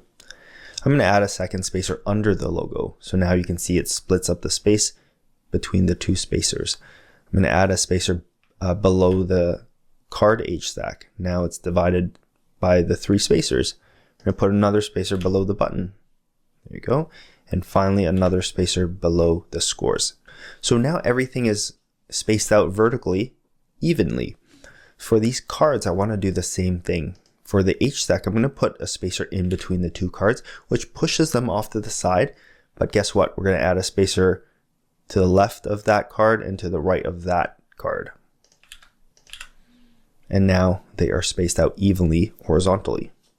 Now we're going to do the same thing for the scores. We're going to add in this HStack a spacer like that, which pushes out to the side. Again, we're going to add a spacer to the left and to the right, so it divides the space up evenly. There we go. Now we're going to change some of the font colors and sizes. So why don't we first make everything white, the font white. Now I could apply them to each text element, but remember, if you apply the modifier to a view container, it affects all of the views inside of it. So I'm going to take a look at which outer parent view container contains all of those text elements, which happens to be this HStack, right? I could put on this VStack and this VStack, but if I put it on the HStack, then it applies to everything inside and I only have to do it once. So let's do foreground color dot white. You can see that all that turns white. It gets applied to that, and that, all 4 text elements. Now this time for sizing, I have to apply it to the individual text elements because I want them to, they're going to look a little different for each one. For the player, I am going to do font and I'm going to say dot headline. It's going to bold it a little bit. Same thing for the CPU label, font, headline. It's going to make it a little bigger. For the score, I'm going to do font dot large title. Same thing for here, font dot large title. And then lastly, I want to add a little bit of space underneath the player label. So I'm going to add a second modifier under there. And this time, instead of just adding padding, which does padding on all 4 sides, what you can do here, instead of just writing out the code, sometimes if you don't know the code representation of something that you want to do, you can always open up the inspector panel and you can take a look at what's happening. So for this player label, padding is being applied on all 4 sides. You can see here, padding is all 4 sides. I can hit X to get rid of the padding. Actually, that deleted it. And I can check just the bottom padding. And I can increase it to 10. So that's just going to pad the CPU. No, it didn't apply it.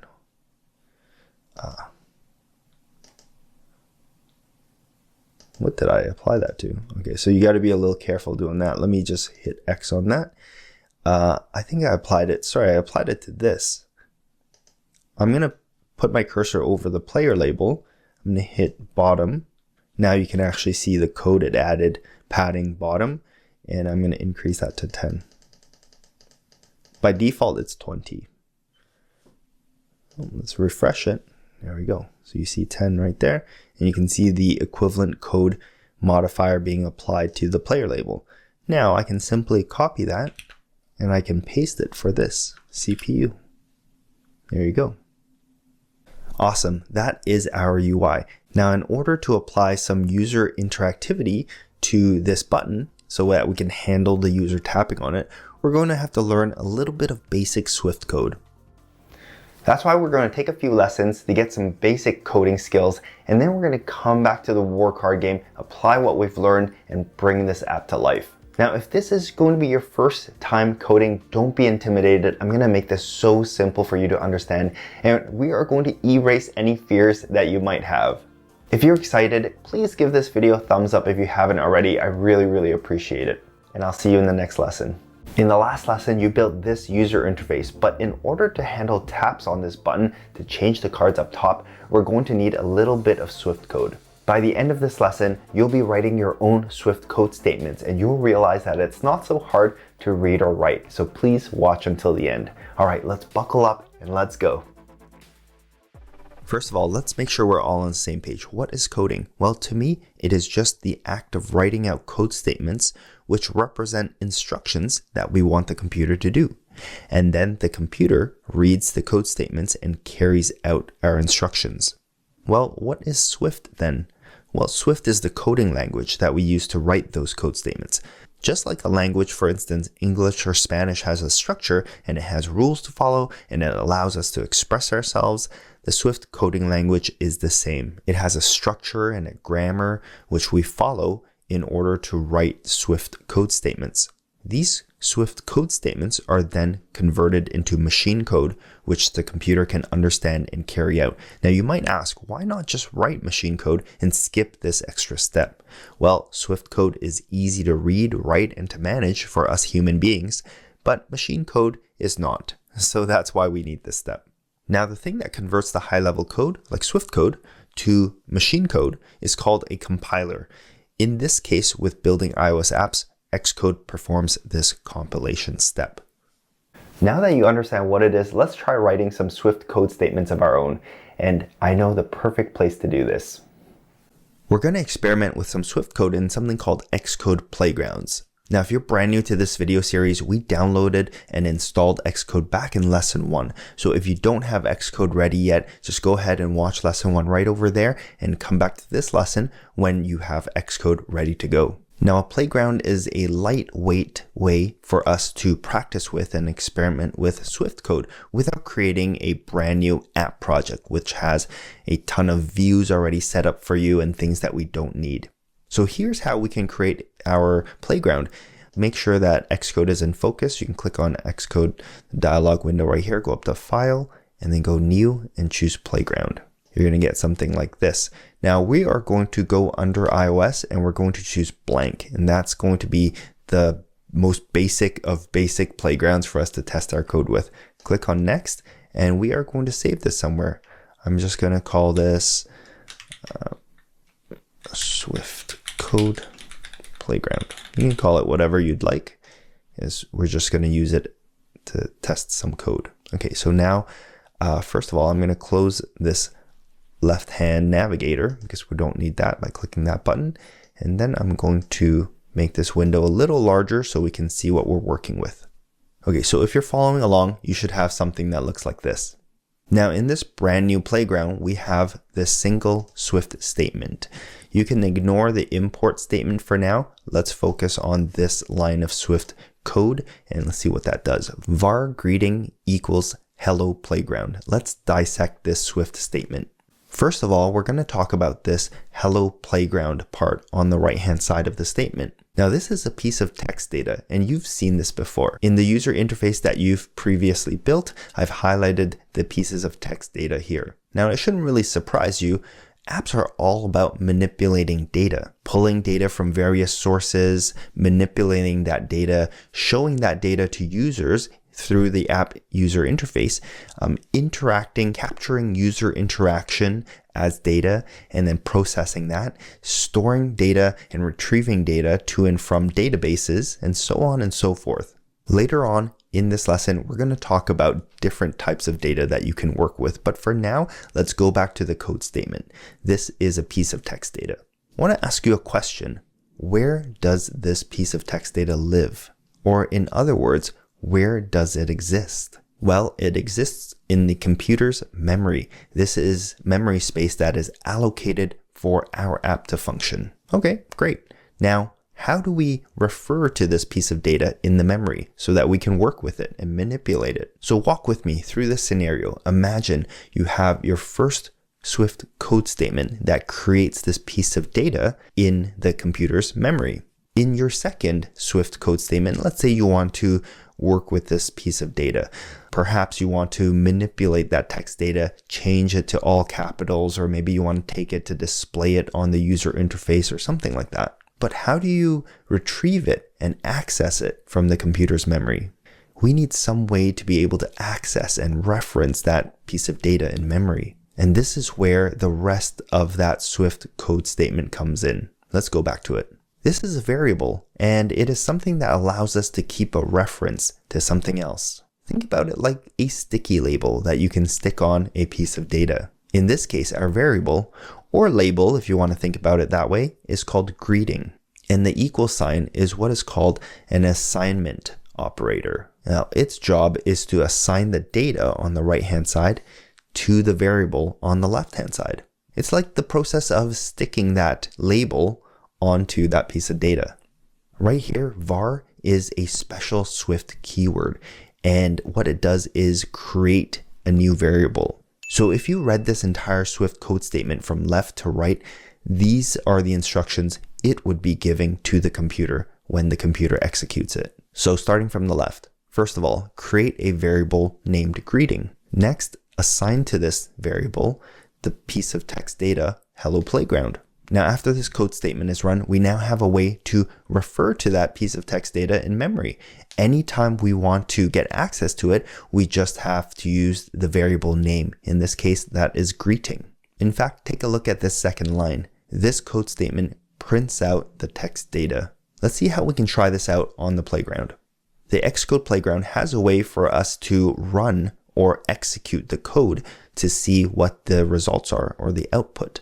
So here in the lower left hand corner, you'll find this small play button.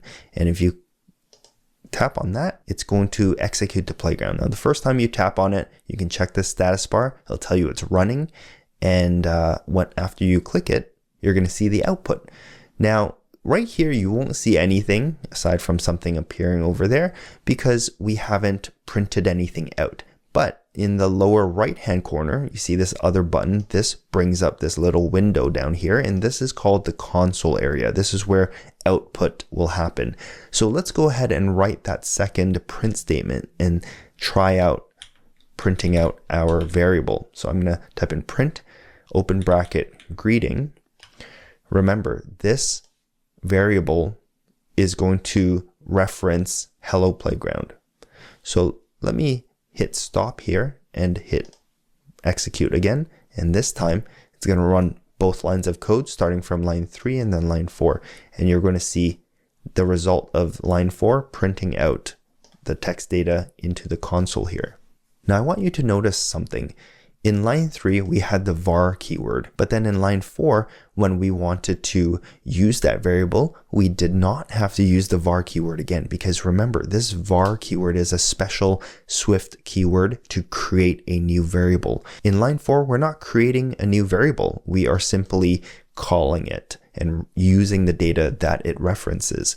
That's why we don't use the var keyword there. Now, if you want to use proper terminology, this process of using the var keyword to create a new variable is actually called declaring a new variable. Now, I only use the word creating because in my experience teaching this, creating makes more sense to beginners. But now that I've explained this to you, I'm going to start using the word declaring just so that in the future, if you learn from different other training materials, you won't get confused when you see them saying declaring. Now I want to show you something cool about variables. Remember that analogy about the variable being like a label that you can stick on data? Well, just like labels, how you can peel it off something and stick it on something else, you can do the same thing with variables. So in fact, I can assign something else to my variable. So let me reference the variable like that. Notice I don't have to use var again because I only need to create it once at the very beginning. So greeting, I'm going to use the assignment operator, and I am going to assign another piece of data, a different piece of data to it. Like that. Now, if I moved my print statement, so let me Command X to cut it, paste it here, Command V. Now, if I do that, what do you think this is going to print out? Let's go ahead and try it out. So I'm going to hit stop and then hit run. And it prints out I can write Swift because this has now assigned to my greeting variable, the piece of text data, I can write Swift. Now what happens to the first piece of text data, hello playground? Well, the computer will detect if nothing else needs to use that piece of data, it's going to clear it out from memory. Now, I mentioned before that there are different types of data that you can work with. So here's a list. Now, it's not exhaustive, but these are the most common and basic data types that you will begin working with. So first of all, let's talk about the string data type. This is what we've been working with so far. It's text data. I know that's a little bit of a weird term, but think of it as a string of characters. And in fact, this is the terminology for text data across most programming languages. So when you hear string, think of text. Next up, we have int and double. So int represents integer data. So those are like whole numbers, including negatives. And doubles are decimal numbers or fractional numbers. Boolean, or bool for short, stands for true, false, that type of thing. This data type is useful when there are only two options like a light switch on or off. Now let's go into our playground and let's try out some of these data types. All right, so first of all, let's try out the numbers because we already did strings. Like this is a string right here. So that's text data. So let's try out an int. 5. We'll print out my int. Notice I'm using the var keyword to create a brand new variable called myInt, and I'm assigning to it the integer 5. And then I'm printing that. Let's see what we get in the console window. So we get that 5. All right, let's try to look at my double.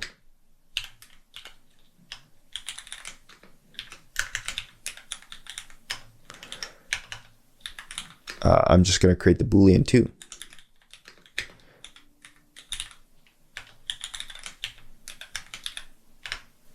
Now you'll notice as I'm typing, autocomplete pops up, and this is something in Xcode that helps you. Xcode can detect what sort of variables you have, and as you're typing, as I'm typing my, I can narrow down, it narrows down the list to some possible selections, and I don't have to type out the rest of it. I can just move down, press enter, and there we go.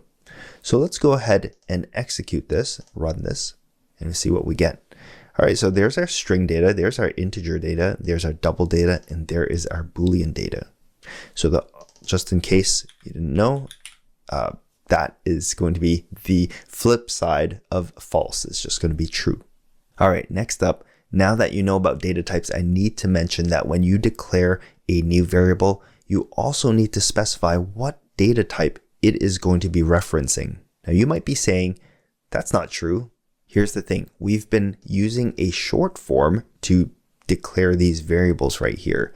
Here is the actual way. After the variable name, you put a colon followed by the data type that is to be expected that this variable will be referencing, whether that's string, int, double, bool, or something else. Now here's the kicker. Variables can only store data of the same type that you declared for that variable. Now you might be thinking, looking at this playground, where have I declared any data types in these variable declarations? None of them have that colon data type. Well, what's happening here is a shorthand. I don't have to say what type of data it'll hold, but the system will look at what type of data I'm assigning to it, and then it's going to know, oh, okay, so this greeting variable is actually a string data type variable. This, my int, it looks at this data that I'm assigning to it for the very first time, and it's going to know, oh, this is an int data type variable. So the same thing goes for the other variables. This is going to be a double. This is going to be bool. Now, why is this important to know? Well, let me show you an example. For this variable greeting, it is of the string data type. So I can assign these two pieces of string to it. In fact, I can reassign another piece of text data to it. However, let's say I try to assign an integer to it. We're going to, if we try to run this, we're going to get an error. Cannot assign value of type int, which is this, to type string, which is the greeting. Now, even if we do not declare the data type up here, so let me just get rid of that and let me run it again, it will still end up with the same error, because the first time you assign data to that variable, you're locking in the type. It's going to look at this and it's going to say, this is string data type. This is going to be a string data type variable. And that's what it is from that point on. Okay, so that's just something that is important to know. Now, one last thing I want to show you before we move on from this lesson is something called a constant. Now, constants are a special type of variable. Instead of using the var keyword to declare a new variable, we use the let keyword to declare a new constant. Now, everything about a constant is the same as a variable, from how it's used to how it's declared and how it can only store data of the same data type as what you declare it with. Now, the only difference, there's one single difference, and that is that with a constant, you cannot reassign data to it. Once you assign data to it, it is constant. All right, you're guaranteed that that is the piece of data that it's affixed to. Think of it as like a label, but instead of just sticking it on the piece of data, you are super gluing it on with some industrial grade stuff, and you cannot rip it off. Okay, that is like a constant. So let's go back to the playground and let's try this out.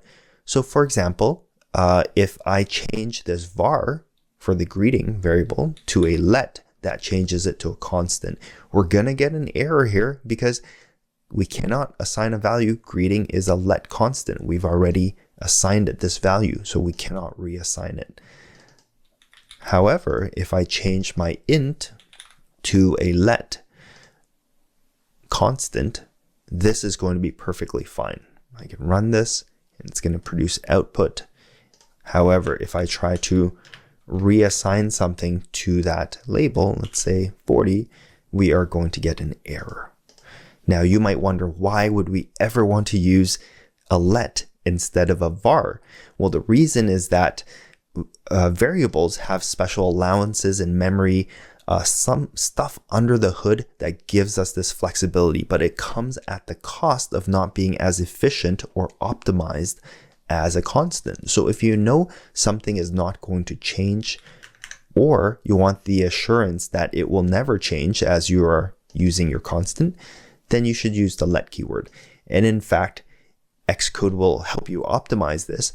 If you use var keywords and Xcode detects that, hey, you've never reassigned anything into this variable, why not use a let? And it's going to prompt you as you're coding in an actual app project. It's going to prompt you, why don't you change this var to a let instead? Because it's not going to impact anything. And in fact, under the hood, there's going to be a teensy bit of optimization. Congrats on writing your first Swift code statements. If you're learning a lot from this video series, please support me by giving this video a thumbs up. And if you're not shy, please drop a comment below and let me know whether or not you were able to follow along. This diagram sums up what you've learned today. You learned about what variables are, how to declare them, and how to use them. You learned about data types, and finally, you also learned about constants. Great progress today. We are going to continue learning Swift, and we're getting closer and closer to going back to that work hard game and adding user interaction. In this lesson, you learned about code statements. In the next lesson, we're going to learn how to batch these code statements up so that we can execute them as a group, so that we can assign that group to the button tap on the work hard game. And that is how we are making our way towards adding interactivity to that work hard game. See you there. In the last lesson, you wrote your first Swift code statements. In this lesson, you're going to learn how to group together code statements to perform a task. Now, these groupings of code statements are called functions. This is a very powerful concept because you can execute or call these functions whenever you want to perform that task. Let's dive in and see how we can write our first function. Okay, so first of all, how do you declare a brand new function? Now, this is going to look somewhat similar to declaring a new variable or constant. It's a keyword followed by a name. So in this case of a function, the keyword to use is func, or func for short. And then followed by that, you put the name of the function. Now, just like a variable name, you are going to be referring to this function name in order to execute the contents of the function. Now, after the function name, you're going to have two rounded brackets. We're going to ignore these for now, but these two brackets, they are part of the name. And then following that, you have a set of curly brackets. And you're going to find most of the time in Swift, when you see a pair of curly brackets, it's code that goes in between those two brackets. In this case of a function, that is where we are going to put our grouping of code statements. So whatever code statements you want this function to run when you call it, you are going to put those code statements in between those two curly brackets. Okay, so let's put some code in there and see what it looks like. You probably remember these two lines of code from the previous lesson. If we put those two lines of code into our function and we change the name to say hello, it's going to look like this. Okay, so how do we call this function so that we can execute its code? We simply use the function's name, say hello, followed by the two rounded brackets, because that is also part of the function's name. Notice that we don't need to use the func keyword again, because that was only for declaring a new function. So just like that, you are able to execute all of the code inside that function. Now, why don't we try it out in an Xcode playground so you can see it in action? So here I am with a brand new empty aside from the default code, Xcode playground. We have our var greeting equals hello playground string. And why don't we put in our second line, which is print greeting. And just like you saw in the previous lesson, when we run this, we are going to get that output in the playground right there. Now, let us declare a brand new function using the func keyword, followed by the function name, say hello, followed by two rounded brackets, followed by a pair of curly brackets. And oftentimes when you write these brackets, you'll find that Xcode helps you complete them. So let me just go back for a second. By holding Shift and hitting square bracket. So on my keyboard, that's how I get the curly brackets. Shift and do that. If I hit enter, it's automatically going to create a new line, and it's going to create that closing bracket for me. In here, I am going to take these two lines of code, I'm going to press Command X to cut it and Command V to paste it in there. And let's run our playground and see what happens. So as expected, nothing happens because all we've done here is we've declared this function, say hello, and we've put in the code in between the brackets. It's not going to run this code unless we call the function. So if I start typing my function, this menu pops up. This is called an autocomplete menu, if I didn't mention that in the previous lesson. And this just helps you write code faster. You can just select it. It's Xcode being intelligent, right? So you could type this out if you want, but notice this is the function name, right? Followed by the two rounded brackets because that is part of the function name, and you'll soon find out why. Okay, but for now, let me run the code again and see what happens. Now this time I get the output in the console because this line of code is calling the function, which is executing the code in there. Now, if I call the function again, it's going to execute those two lines of code again. So you can see this is really powerful because oftentimes to perform a task, it's multiple lines of code working together to achieve a common result. And let's say there's 10, 20 lines of code. By putting it in a function, not only can you run that task whenever you want, but it also saves you from repeatedly writing the same code. And when you get to writing larger pieces of software, not repeating code is actually pretty important, because if you find an error in one instance of that repeated code, you don't have to go and fix it in all the other places you repeated that code. By putting it in a function once and calling it, from wherever you need to call it, you can edit the code and fix it from one place. Yeah, that's pretty handy, right? If you like that, you'll be even more impressed with this next part. Now, to take it a step further, functions can be even more useful because they can accept input into the function when you call it. And that is what the two rounded brackets is for, that comes after the function name. In between those two rounded brackets, you can put a series of what looks like variable declarations. If you take a look at this slide here, in between the two rounded brackets, I have m:string. Now what this is doing is declaring what's called a parameter for the function. This means that whenever I call the say hello function, I also need to supply the function a piece of string data. And then inside my function, within the two curly brackets, I can work with that piece of data, and I can reference that piece of data using the parameter name, which in this case is m. So you can imagine with this code now, whenever the say hello function is called, it also needs to be supplied with a piece of string data, which we can reference using m. And then within the function, we have the code print m. So in essence, this function serves the purpose of outputting or printing to the console whatever piece of string data you pass to the function. So let's try that out in the playground here. So instead of saying var greeting, I'm going to erase that line right there. And I'm going to declare a parameter of my function. Let's use m:string. This pretty much is a variable declaration, right? Except without the var keyword. But the proper terminology is this is a parameter of the function. You can only use m inside these two curly brackets. So we also need to modify our code here because there's no concept of what is a greeting now because we just deleted that variable. So let's print out m. And now you can see when we make these function calls, say hello, Xcode recognizes that, hey, if you were to call this function the way that you declared it, you need to supply a piece of string data. So it's saying it's missing the argument for parameter m in the call. So let's take a look at what that looks like. I'm going to erase those two function calls and I'm going to type it out again. Now, notice this time autocomplete detects that you need to supply a string data, and this is what that looks like. So I'm going to press enter, and this is where I would supply that piece of string data. And notice that it tells you this is going to be the parameter name. when you're building this for real, you would probably use a more descriptive parameter name than just M. So you might say message, for example, and it would make more sense as you're supplying the string data.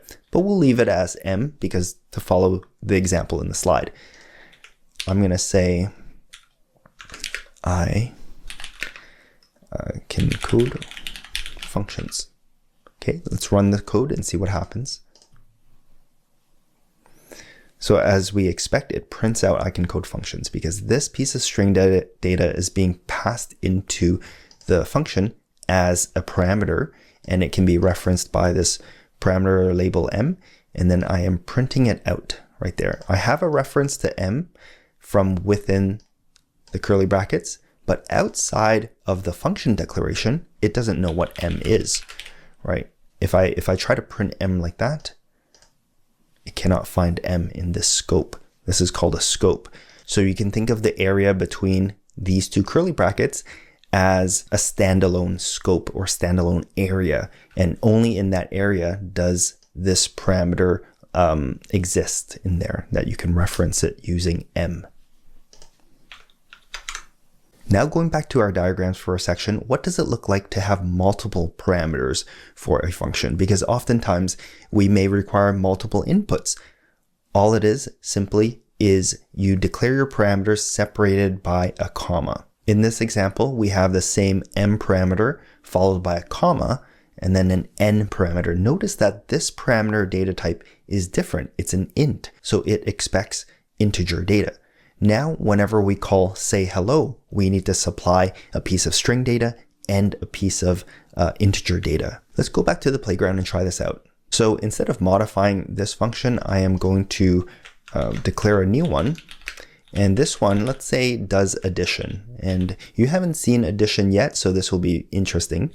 So let's declare our first parameter A is an integer, followed by comma, so that I can declare the second parameter in this list, and it will be also an int, and I'll call that B.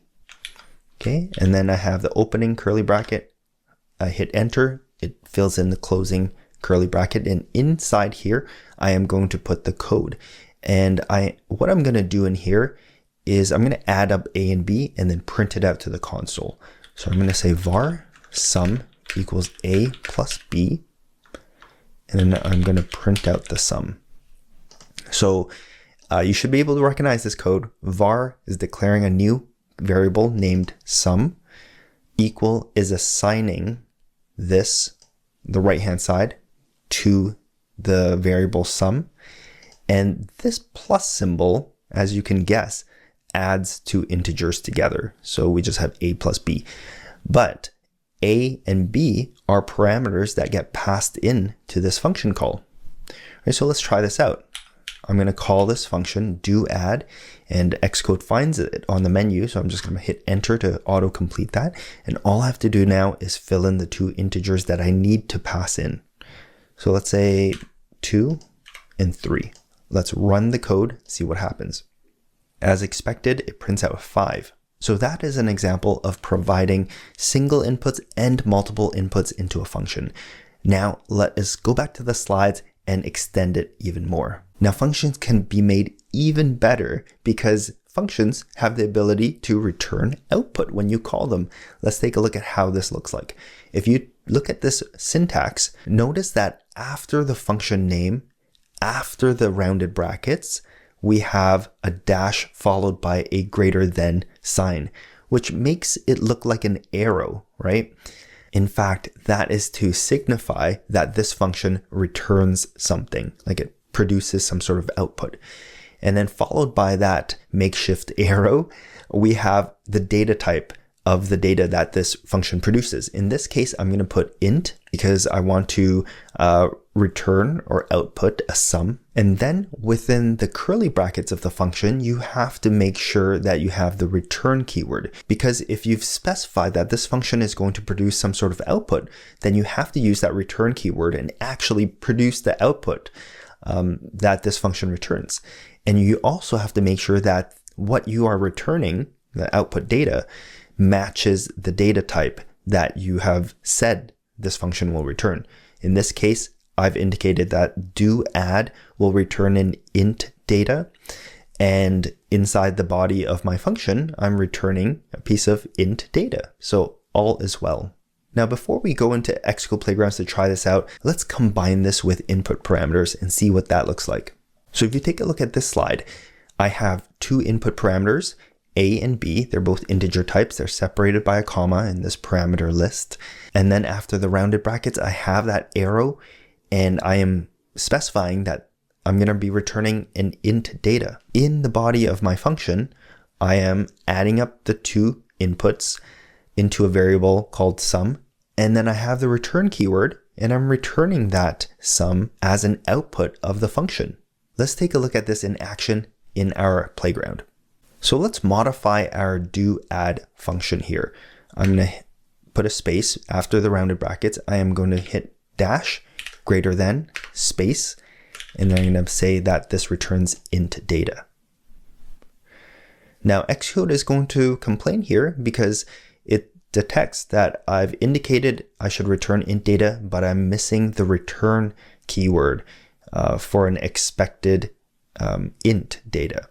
So instead of printing this out, I'm actually going to say return sum, just like in our slides.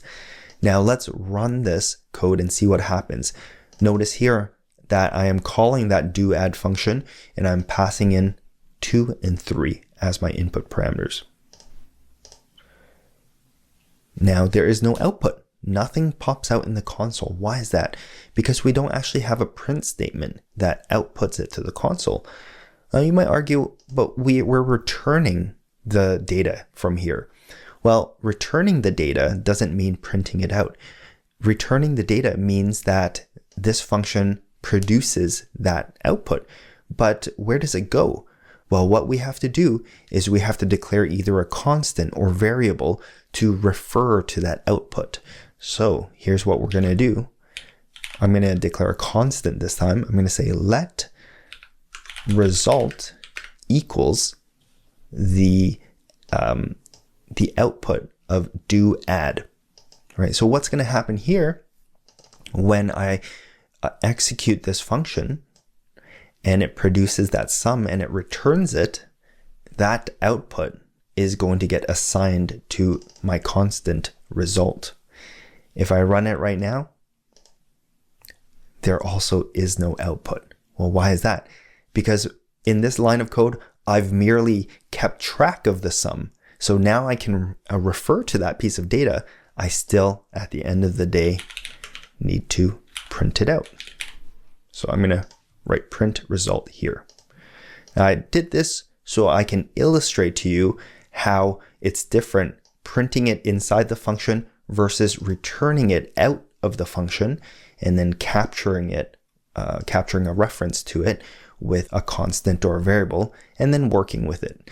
Now, you might say that's redundant. I could have printed it inside the function, and that's true, but I mean, this is a really small scenario, right? This is important because sometimes you may need the output to further work with it, maybe you might want to pass that result into a second function. You might want to work with it in some way, not just simply print it out, right?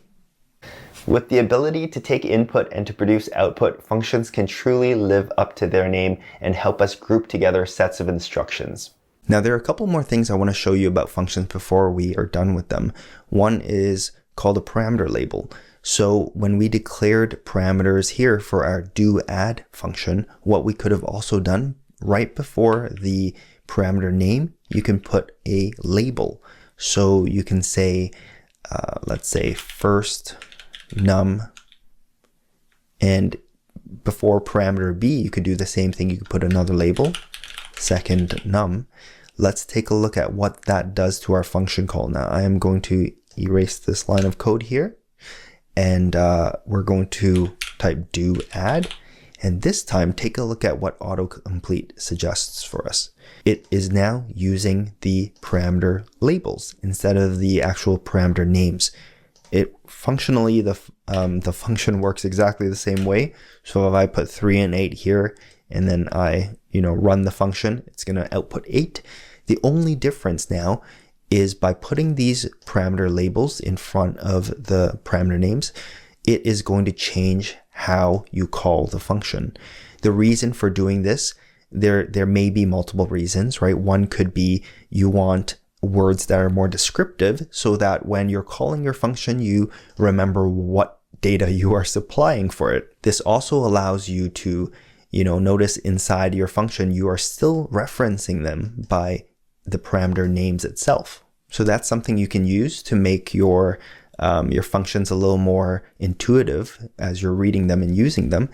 Something else you can do is if you don't want to have these at all, right? If you don't want to put labels or parameter names at all, you can replace your parameter labels with a simple underscore. You can do this with one, you can do this with both, it doesn't matter. Let me just do it for both and show you what that looks like. So I'm going to type do add again, and this time take a look at what it shows up as. So you'll still see that parameter name here, but when you're now adding your data, notice that you don't see any parameter names in the function call. You also don't see any parameter labels in the function call. So this might be good for very intuitive function names. So do add, you pass in 2 numbers, very obvious what that's going to do. Or it could be to shorten the function calls itself, or things like that. And the last thing I want to mention to you is what is a function signature. And just like a written signature, a function signature is used to identify a function. And that consists of the function name as well as its parameter list, including argument labels and such. It may seem pretty obvious, but let me introduce a scenario to you. So if I have another function called do add, and this is going to be that, right? And maybe this is, I don't know, maybe a plus b plus b, and then return the sum. So obviously the calculations are a little bit different, like what each function does, but they're both called do add, and they both have parameters a and b. So what is the function signature? Well, the function signature of this one up here, do add, is that, and the function signature of this one is this, right? Like this one is this, and this one is this. So they're different, and it is a combination of function name, like how you are using those parameter labels, plus the parameter names itself, if that is even a factor. Now, in terms of the topics covered today, I would say declaring functions, function inputs and outputs are the most important thing. Parameter labels and function signatures are nice to know, especially when you get to reading Swift code and you won't get confused about why some things look the way that they do. But yeah, all of that combined is a good working knowledge of Swift functions. I hope that with these 2 lessons, you're starting to realize that coding is completely within reach for you. Now, if you're learning a lot from these lessons, please give this video a thumbs up and don't forget to subscribe so you don't miss the next lesson. Now, with functions under our belt, we are able to execute a batch of code to change the cards up top when the user taps on the deal button. See you there. All right, we're back in the war card game, and now we're going to add functionality to the deal button so that the user can tap on it. Now, if you're brand new to this series, click over here to start from lesson 1. All right, let's dive in. All right, so here we are in Xcode looking at our war card game. Just to give you a reminder, let's just run it quickly and see what we can do with it. All right, so here it is. It launches in the simulator. We can see the cards. This button is not interactive because it is actually just an image right now. And these are the score labels. So going into the code that represents that user interface, if we scroll down, we're going to see our image element that represents that button right there. What we want to do is change that into an actual button, not just an image, right? So what I'm going to do is create some space here so we can work and you can clearly see what we're doing. I'm going to get rid of that image element, and that's going to disappear as soon as we make this preview live. There we go. What we're going to do is first add a button from the library. So if you remember, that is this plus icon up here. If you click that and you go under this first tab, which is a library of all the views, and button should be at the top. If it's not, you can always type in button. So we're going to drag and drop that right there. Now, this is a basic text button, and I know it's a little bit hard to see there in the UI, but we're going to start with just a simple text button to demonstrate how it works, and then we are going to customize that with the image, the deal image. Let's change this string. Remember, it's a string data type. It's a piece of text. We are going to customize that into deal. And now notice that there are a pair of curly brackets here.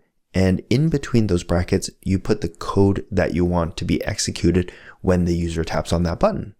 So why don't we go ahead and just put a simple print statement. And we are going to just print out deal cards.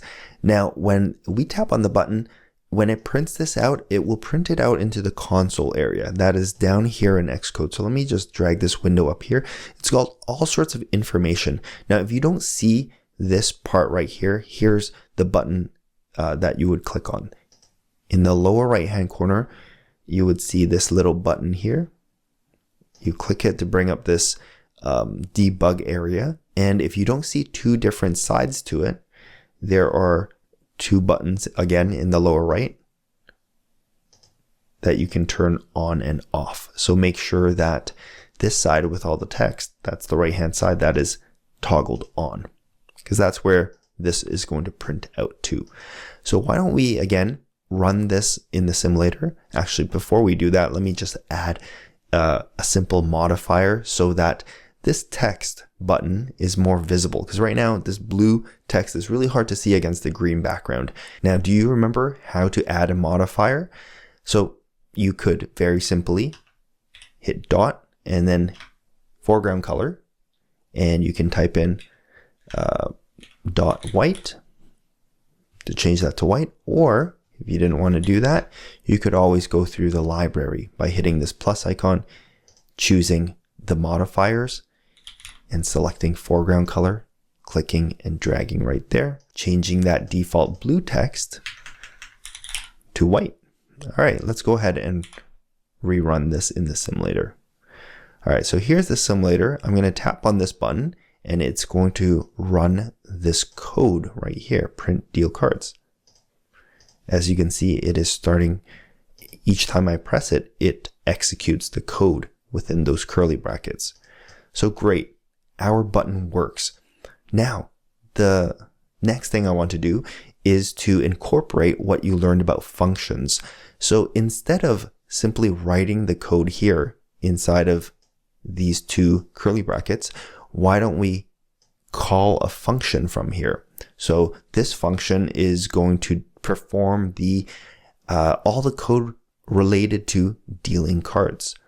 So why don't we find a space to put this function? So this part you have to be kind of careful about where to put this function, because I haven't really explained yet what these structs are and where you would put your functions. So I'm going to tell you where to do that now, but it's very easy to make a mistake. So here's what I want you to do. So put your cursor, let's say right under body right there, and you're going to go to editor, and you're going to go to code folding, and you're going to hit fold. You can also take note of these shortcut keys if you'd like. So we're just going to choose fold, and that's going to fold it all up neatly. If you want to unfold it, again, you can either double click this actually. You could double click that to open up. That's probably the easiest way. So again, put your cursor under body. If you don't have a blank space here, and you could do it there, all you need to do is actually make sure that your cursor is after that opening curly bracket of the body. And we're going to go to editor. We're going to go to code folding and hit fold. And the reason I want you to do that is because we are going to create a new line right before this closing bracket, but after the closing bracket of the body right there. And we are going to declare a new function. Now, I'm going to explain to you in future lessons why why we are putting this where it is, and what is a struct, how do you know where to put your functions and things like that. But for now, I just want you to follow what I'm doing. So type in func to declare a new function. We're going to call this function deal. If you remember the syntax for it, pair of parentheses, which in between there you would put in any input parameters, right, that this function expects. For the purpose of this code, we don't need any input parameters, so it's just going to be an empty pair of parentheses like that. Now let's open up a pair of curly brackets like that so that we can actually put the code in there. Now in here, I'm going to put print deal. To declare a string, we got to use the quotation marks, right?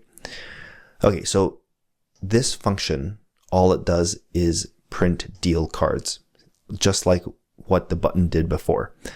And it'll execute this anytime you call deal.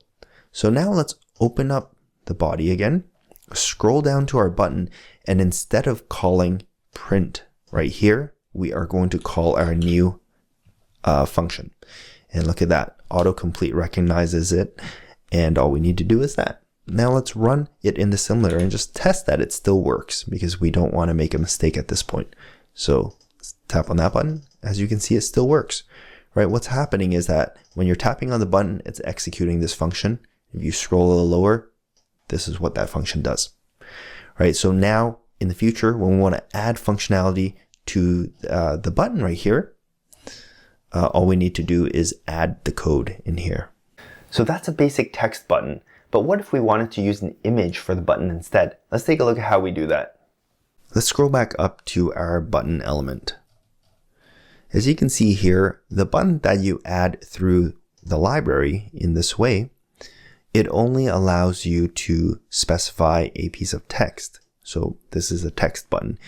If you want to create a button which can be visually represented by anything you'd like, what you would have to do is type out button, type out the first opening parentheses, and you can see a couple of different options for buttons that you can create.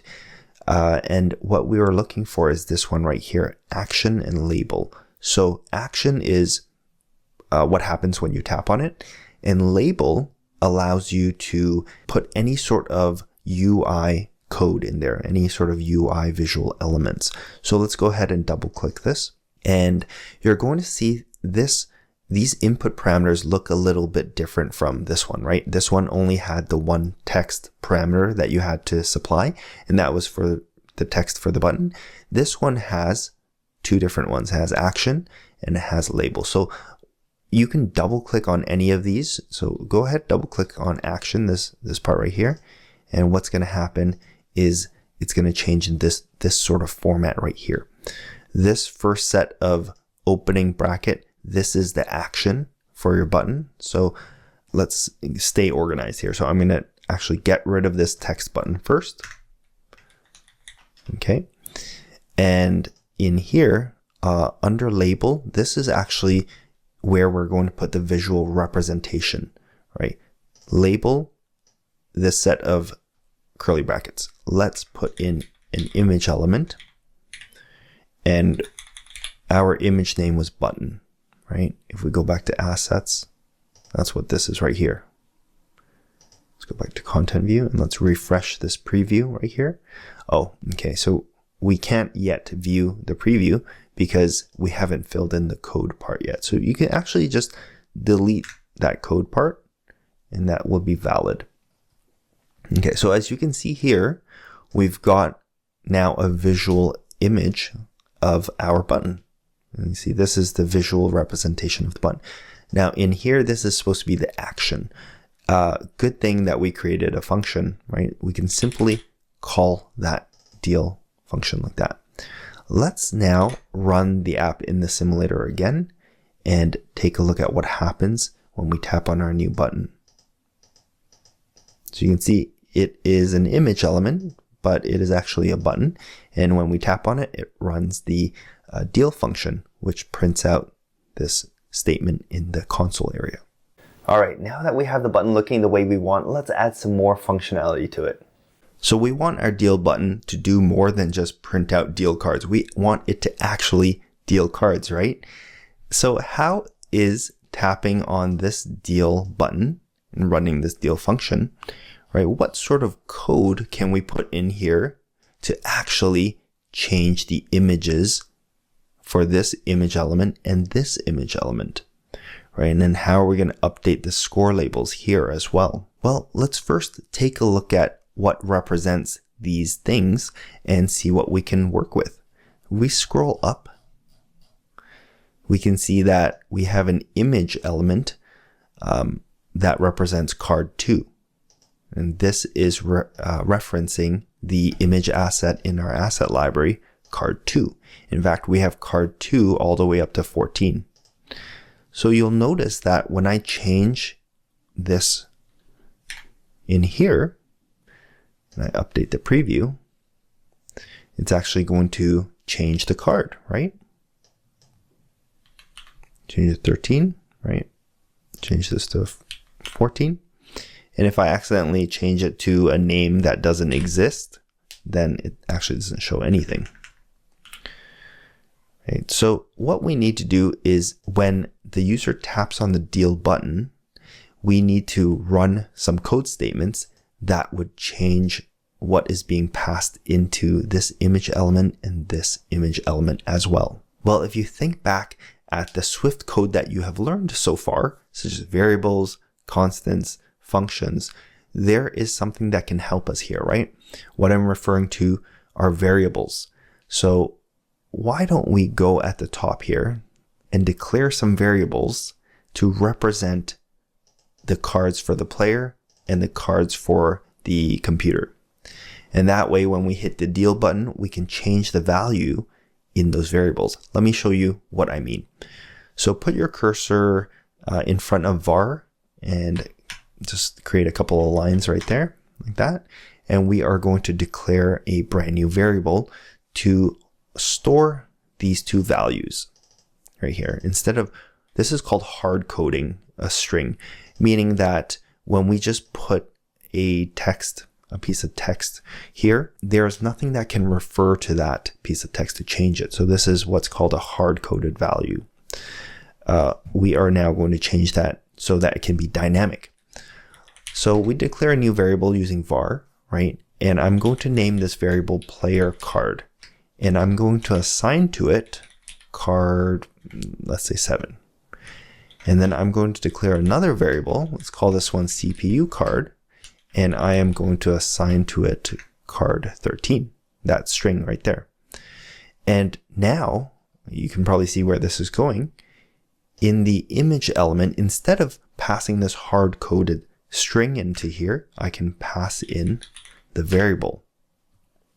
And because the variable is referencing this string card 7, you can see that that is what this image element displays, right?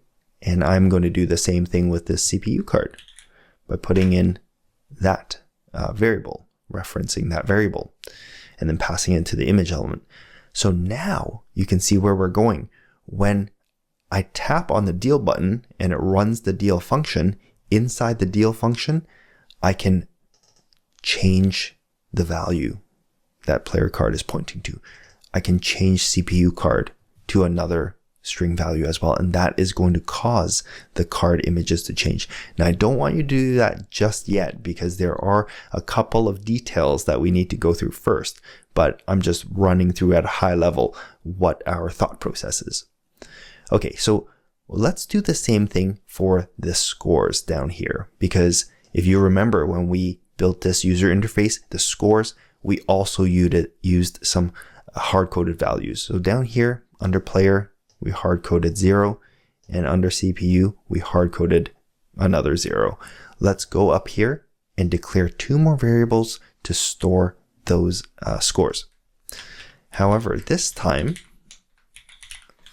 I'm going to use an integer because that's going to make it really easy for us to add, right? We can add 1, add 2. We can perform these math operations on an integer. let's do the same thing to represent the other score right there. And let's go down and change these text elements to refer to these variables that we just created. Okay, so here under player, instead of passing in this hard-coded 0 string, we are going to put player score. Now, you're going to see an error, and I'll tell you why. So let's change this window a little bit. It says no exact matches in call to initializer. So that doesn't really explain very much, to be honest, but I'll explain to you what the issue is. So this text element expects a text piece of data as input, as what to display, for this label. It displays text, but what we are passing into it is an integer, right? It's a number. So it doesn't know how to display that because it's only programmed, it's only built to display pieces of string data. So what we can do is we can actually convert this number, this integer data, into string data, and then, or rather, the string representation of this number. Right? So, this is how we would do that. Let me get rid of this for now. We are going to create a new piece of string data. Type in capital S string and then open a pair of parentheses. And then in the center, in between it, you are going to put player score. So let's break this down. So first of all, notice that the error goes away. We're good. What we're doing is we're taking this integer and we are turning it into the string representation of that integer. So if it's, the number 10, it's going to be turned into the string 10, and then that is now passed into the text element. So everyone's happy. Let's do the same thing with this one. So we're going to type in string, pair of parentheses. In between that, we're going to put CPU score. And this is called casting. I know it's kind of a weird name, but essentially we are converting the int data to string data. And we're changing the data types. It's called casting. We're casting an int to a string. That's what's happening. All right, so now we are all set up to modify these variables, right? Player card, CPU card, player score, CPU score. We're all set to modify these variables whenever the user taps on the deal button right here inside this deal function. Here's something cool. If you right click on any function, you can jump to the definition. That's basically saying that I want to see what is inside this function. So jump, it's just going to zoom you straight down. It could be in another file even. It'll jump you directly there to see what is this deal function, right? And all we have to do is modify the code here to change those variables that we just created. Okay, this is the home stretch. One more lesson to add to app logic and then we're done. Now, if you've been learning a lot from this series, don't forget to hit thumbs up to support this video and don't forget to subscribe so you don't miss that last lesson. I'll see you in that video. This is the final lesson. We're going to implement the app logic to randomize the cards whenever we tap on the deal button, and we're going to update the scores as well. By the end of this lesson, you're going to have a working war card game. All right, let's dive in. Let's do a quick recap of what we have so far. When we tap on the deal button, it prints out this deal cards statement down here, but what we actually want to happen is to randomize and display 2 new cards right here, right? Let's dive into the code for the button and let's go from there. So we're going to scroll down and this is our view code right here. You can see this is our button element, and when you tap on it, it calls this function deal. If we scroll down a little further, you'll see this is where we've defined it and it prints out the cards. Now, what we're going to do is delete this statement, and I'm going to add something that's called a comment, or some people will call it documentation, but essentially it is a little reminder that you can leave yourself that is not treated as code. So Xcode, as you can see when I type this, will treat it as this grayed out text, and it's not going to be treated as code. You can just leave yourself as many notes as you want. And it's a good way to also write out the things that you're going to code. So we can say randomize the player's card, randomize the CPU's card, and we are going to, let's say, update the score. Right? That's essentially what we want to happen. When we tap on this, we want to change the cards. Depending on who wins, we are going to update the scores down here. Let's take a look at how we are going to change the cards up here. We scroll up a little bit and we take a look at our view code. We can see that we have an image element representing the player's card right here and another image element representing the CPU card. You can see the card that is shown is driven by these two variables up here, player card and CPU card. Scroll up here, that is exactly where these things are. This string card 7 represents that. This card 13 represents that. And these are two variables. Now, one thing I haven't taught you yet is something that's called a struct. This is sort of an aside. So you don't really need to know this yet, but in the next module, we'll talk about what a struct is. And these are actually what you know as variables when they are declared inside a struct like this. This is actually also called a property, but we will get there later. So for now, you can think of them still as variables. Now, I want to point out one thing. If you notice the way that we've named these card assets here, we go into our asset library, they all have the word lowercase card followed by a number from 2 to 14. And the reason why I named it this way is because it's going to make us really easy to randomize and choose new cards when we tap on the deal button, because all we have to do is, let's say we wanted to change the player card, right, is represented by this variable right here. All we have to do is change this to card and then a random number from 2 to 14. And there is a function, a built-in function that we can use that would randomly pick a number from whatever range we want. So I'll show you how to do that. But essentially, when we tap on the deal button, all we're going to do is assign card, the string, followed by a random number from 2 to 14. And we're going to do that for player card and CPU card. And when we change the strings in these two variables, it is automatically going to be picked up by this image element here, these two image elements, and then you'll see new cards. All right, so let's go ahead and do that. So we're going to go back down to the deal button here. And let me show you what we want to do. So first of all, player card, right? So player card equals, remember this is referencing the variable up at the top. Equal is we're going to assign something new into it. We're going to type in this word, the string card, and then we are going to attach to it a random number from 2 to 14. Now we can use the plus symbol to join together two strings. So I can do something like this, right? And that would essentially be one string, card 7. This is called string concatenation. Right? Ignore the error for now. Now, I don't really want to put 7, right? I want this to be a random number. So instead of attaching the string 7, I am going to type in int dot random, right? When you do that, capital I dot and an R, you're gonna get this.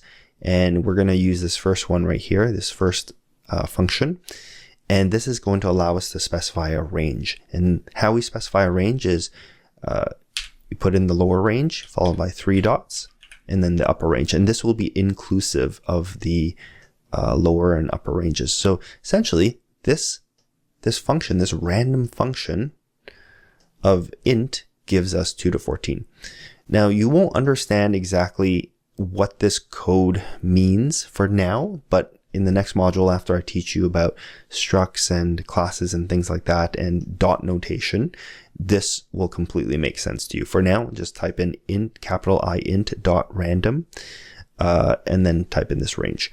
Now, you're going to get an error here. And the reason why this error is occurring is, for one, there's 2 errors here. Actually, the first error is because when you're trying to do that string concatenation I was telling you about, it has to be 2 strings.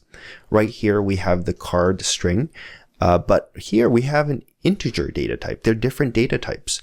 Remember way back then you learned about data types, how we have string, int, bool, double, and things like that? Well, this random number is actually an int. So what we can do is get the string representation of the int. Essentially, we are converting, or the proper term in app development and programming is called casting. We're going to cast the int data to a piece of string data. So then it becomes the right type.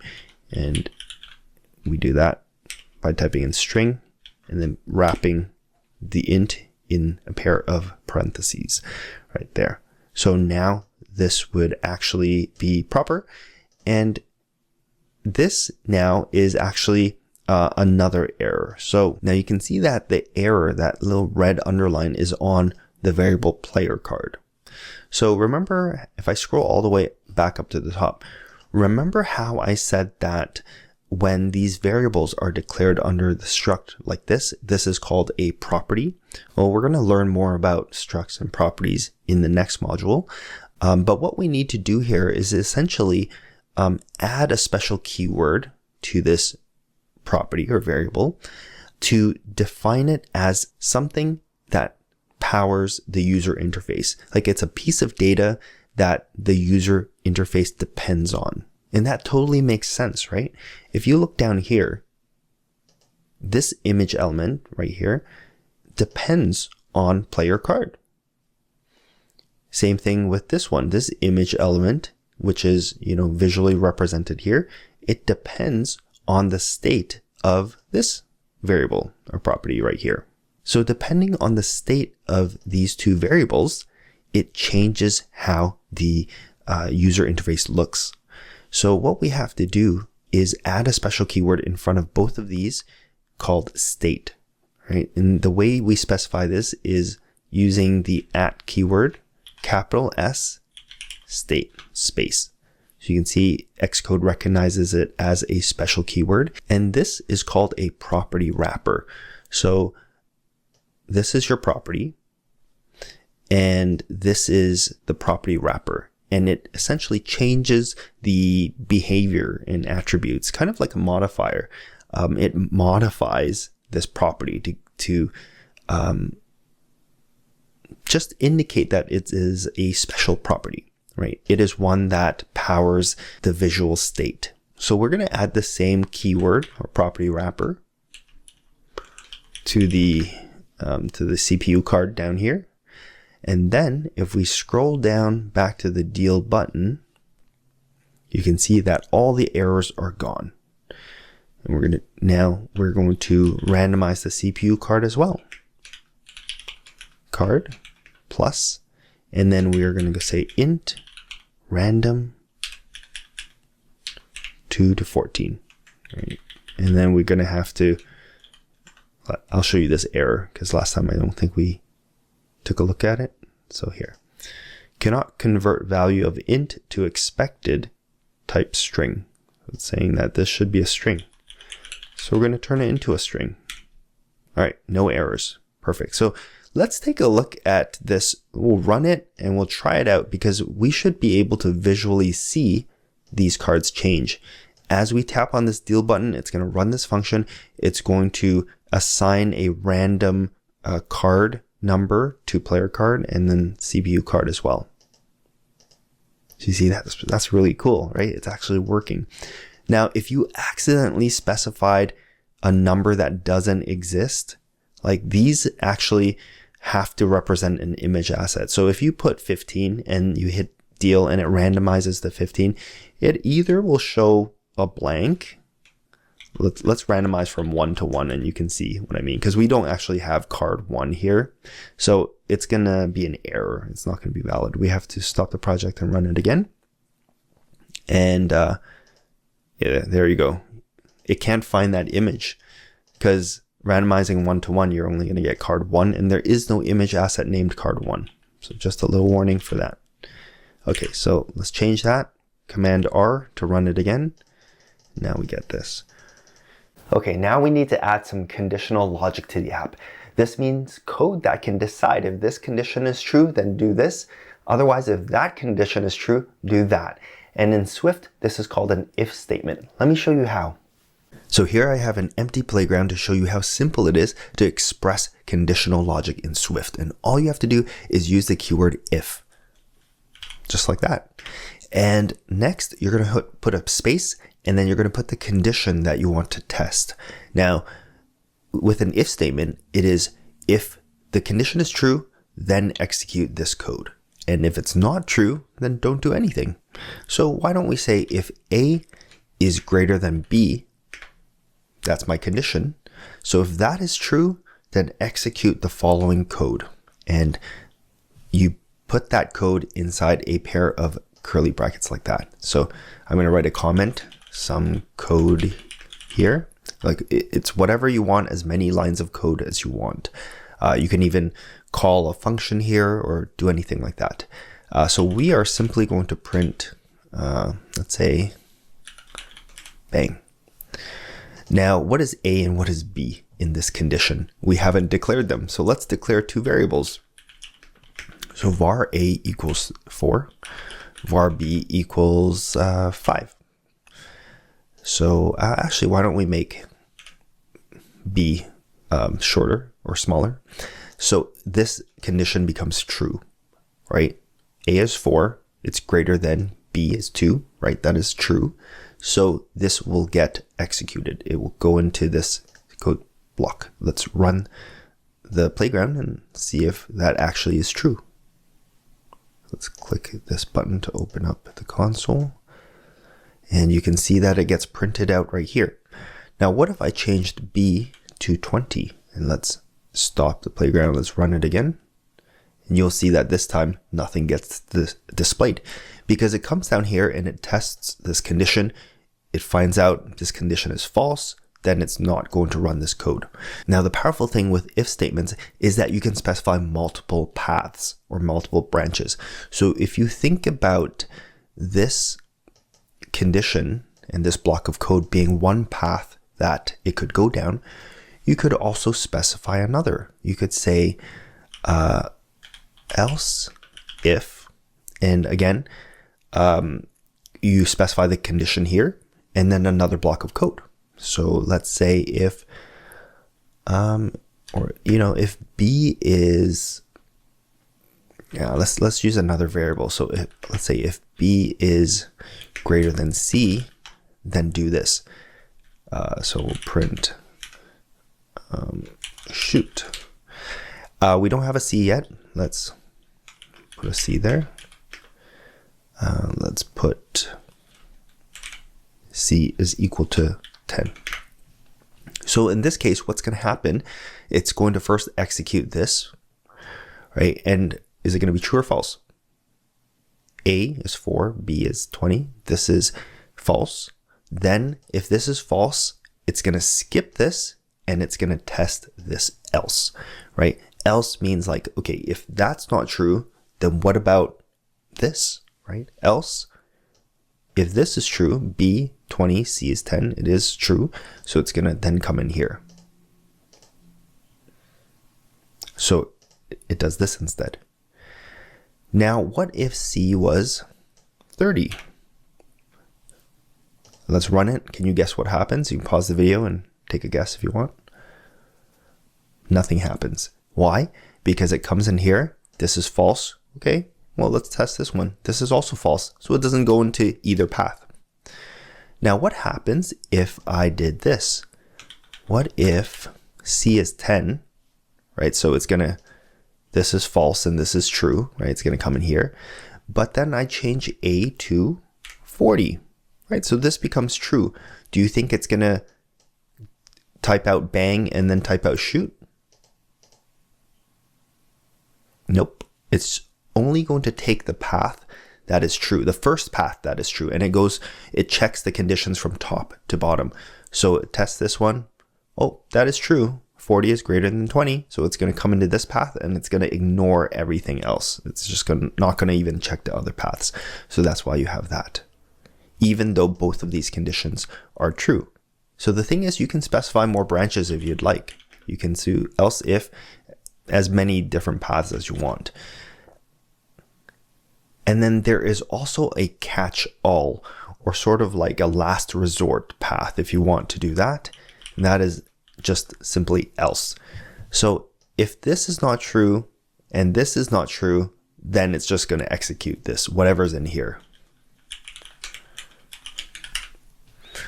So if I run this, it's going to come in here because this is true. So let's change A back to 4.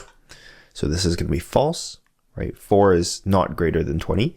And then let's change C to 40. So again, this will be also false. 20 is not greater than 40. And so it's going to come down here and it's going to execute this. And this is sort of like a last resort. And you could have something like this. The else, if, and else, these two clauses are completely optional. You can only have one else catch-all path, but you can have as many else if paths or branches that you'd like. So in this case, it would execute hello. Because this is false, then it just comes down here. So hopefully that makes a lot of sense, pretty simple to understand. And in terms of testing for equality, here's greater than, there's less than, and then you can do less than and equal to, or greater than and equal to. You can do not equals, that's exclamation mark equals. And if you want to test for equality, it's not equals, because remember, the equal symbol is for assigning something to something. So here we're assigning 4 to A, we're assigning 20 to B. So here we're not trying to assign B to A, we're just trying to test if they're equal. If you're trying to test if two things are equal, you use equals equals. Like that. And so if we make A equal to B, so that will be true, we'll see bang. All right, now let's apply our newfound knowledge to the war card game. Let's do it. So back in our war card game, in the deal function here, we want to update the scores. So we can use if statements. We want to say if the player score or card value is higher than the CPU card value, then we want to increase the player score. Else, if the CPU card or card value is greater than the player card value, then we want to update the CPU score. And if you scroll all the way back up here, you'll see that we have two properties, variables, keeping track of the player score and CPU score. So we're just going to increment this by 1, depending on whose card value is higher. So going back down here, we're going to use the if statement, if, and then we're going to compare player card value with CPU card value. And how do we get the card value? Because if you take a look at this, we're randomizing the number here. I've strategically chosen the numbers so that they represent the card image asset, but they also represent the card value. So down here, card 2 is smaller than any of these numbers, right? So ace, that's why I made it 14, because ace should be the biggest. So if someone randomizes an ace, that would be 14, and that would beat 13, which is king. So what we need to do is to be able to compare this random number with this random number. So we need a reference to it, right? But how do we get a reference to that number? Because I've specified it here, and it's going to get joined together with this card. So I can't actually refer to it. So the strategy we're going to use is to, instead of randomizing it here, let's randomize a number from 2 to 14 and assign it to a variable. And that way we have a reference to it, right? It goes back to that first Swift coding lesson you did a couple lessons back about using variables to keep track of values. So here we are going to declare a new value. Let's call it player card value. And we are going to assign to it this. Right, so we're going to randomize that number from 2 to 14, and we're going to assign it into this variable. And then in here, we can specify that variable right there, right? And turn it into a string, because this is an integer, right? That's going to get assigned to this. And then we're going to do the same thing with this CPU. Var CPU card value is equal to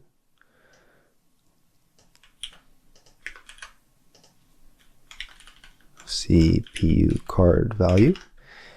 And then we're gonna now be able to write our if statement. So if player card value is greater than CPU card value, then we are going to add 1 to player score. And to do that, we can say player score, and that's the variable that we have way up at the top of this file. We can do this, we can say equals player score plus 1. But there's a short form way you can write this, which is this,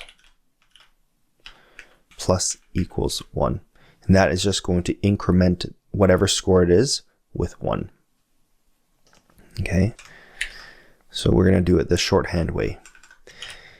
And just like before, we have an error because remember, player score is a piece of data that the user interface is dependent on, right? It gets displayed in this text label right here. You can see right here, this text, and this text right here. So what we have to do is add that state property wrapper to it, just like we did with the player card and the CPU card.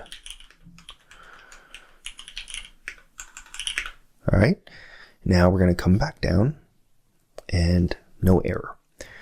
So down here, would I add an else or an else if I want to now compare, right, if the CPU card value is greater than the player card value?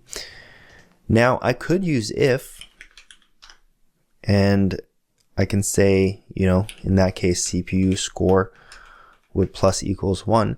But there's a problem with this because this is comparing player card is greater than CPU card.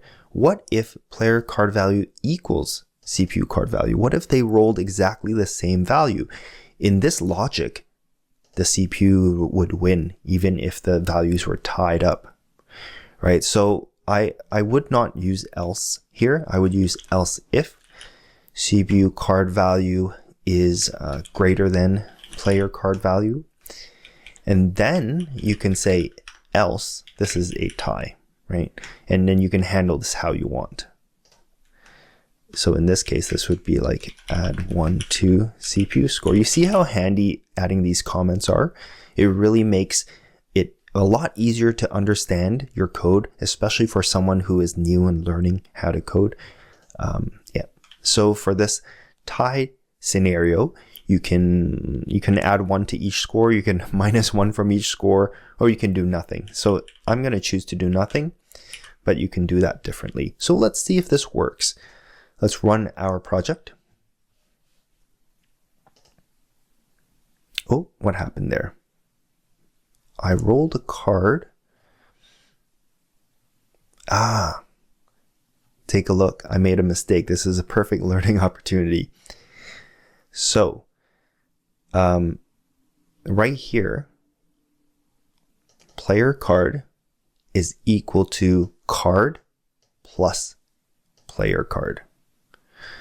But that doesn't make sense, right? It should be equal to player card value, right? Because this is the random number. So I don't know if you caught that earlier on when I was writing that, but if you did, kudos to you, props.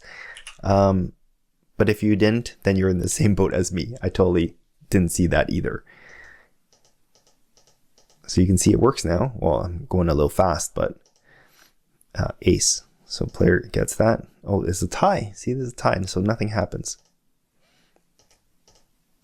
All right, looks like it's working. And there's actually more ties than I thought there would be. There was another one.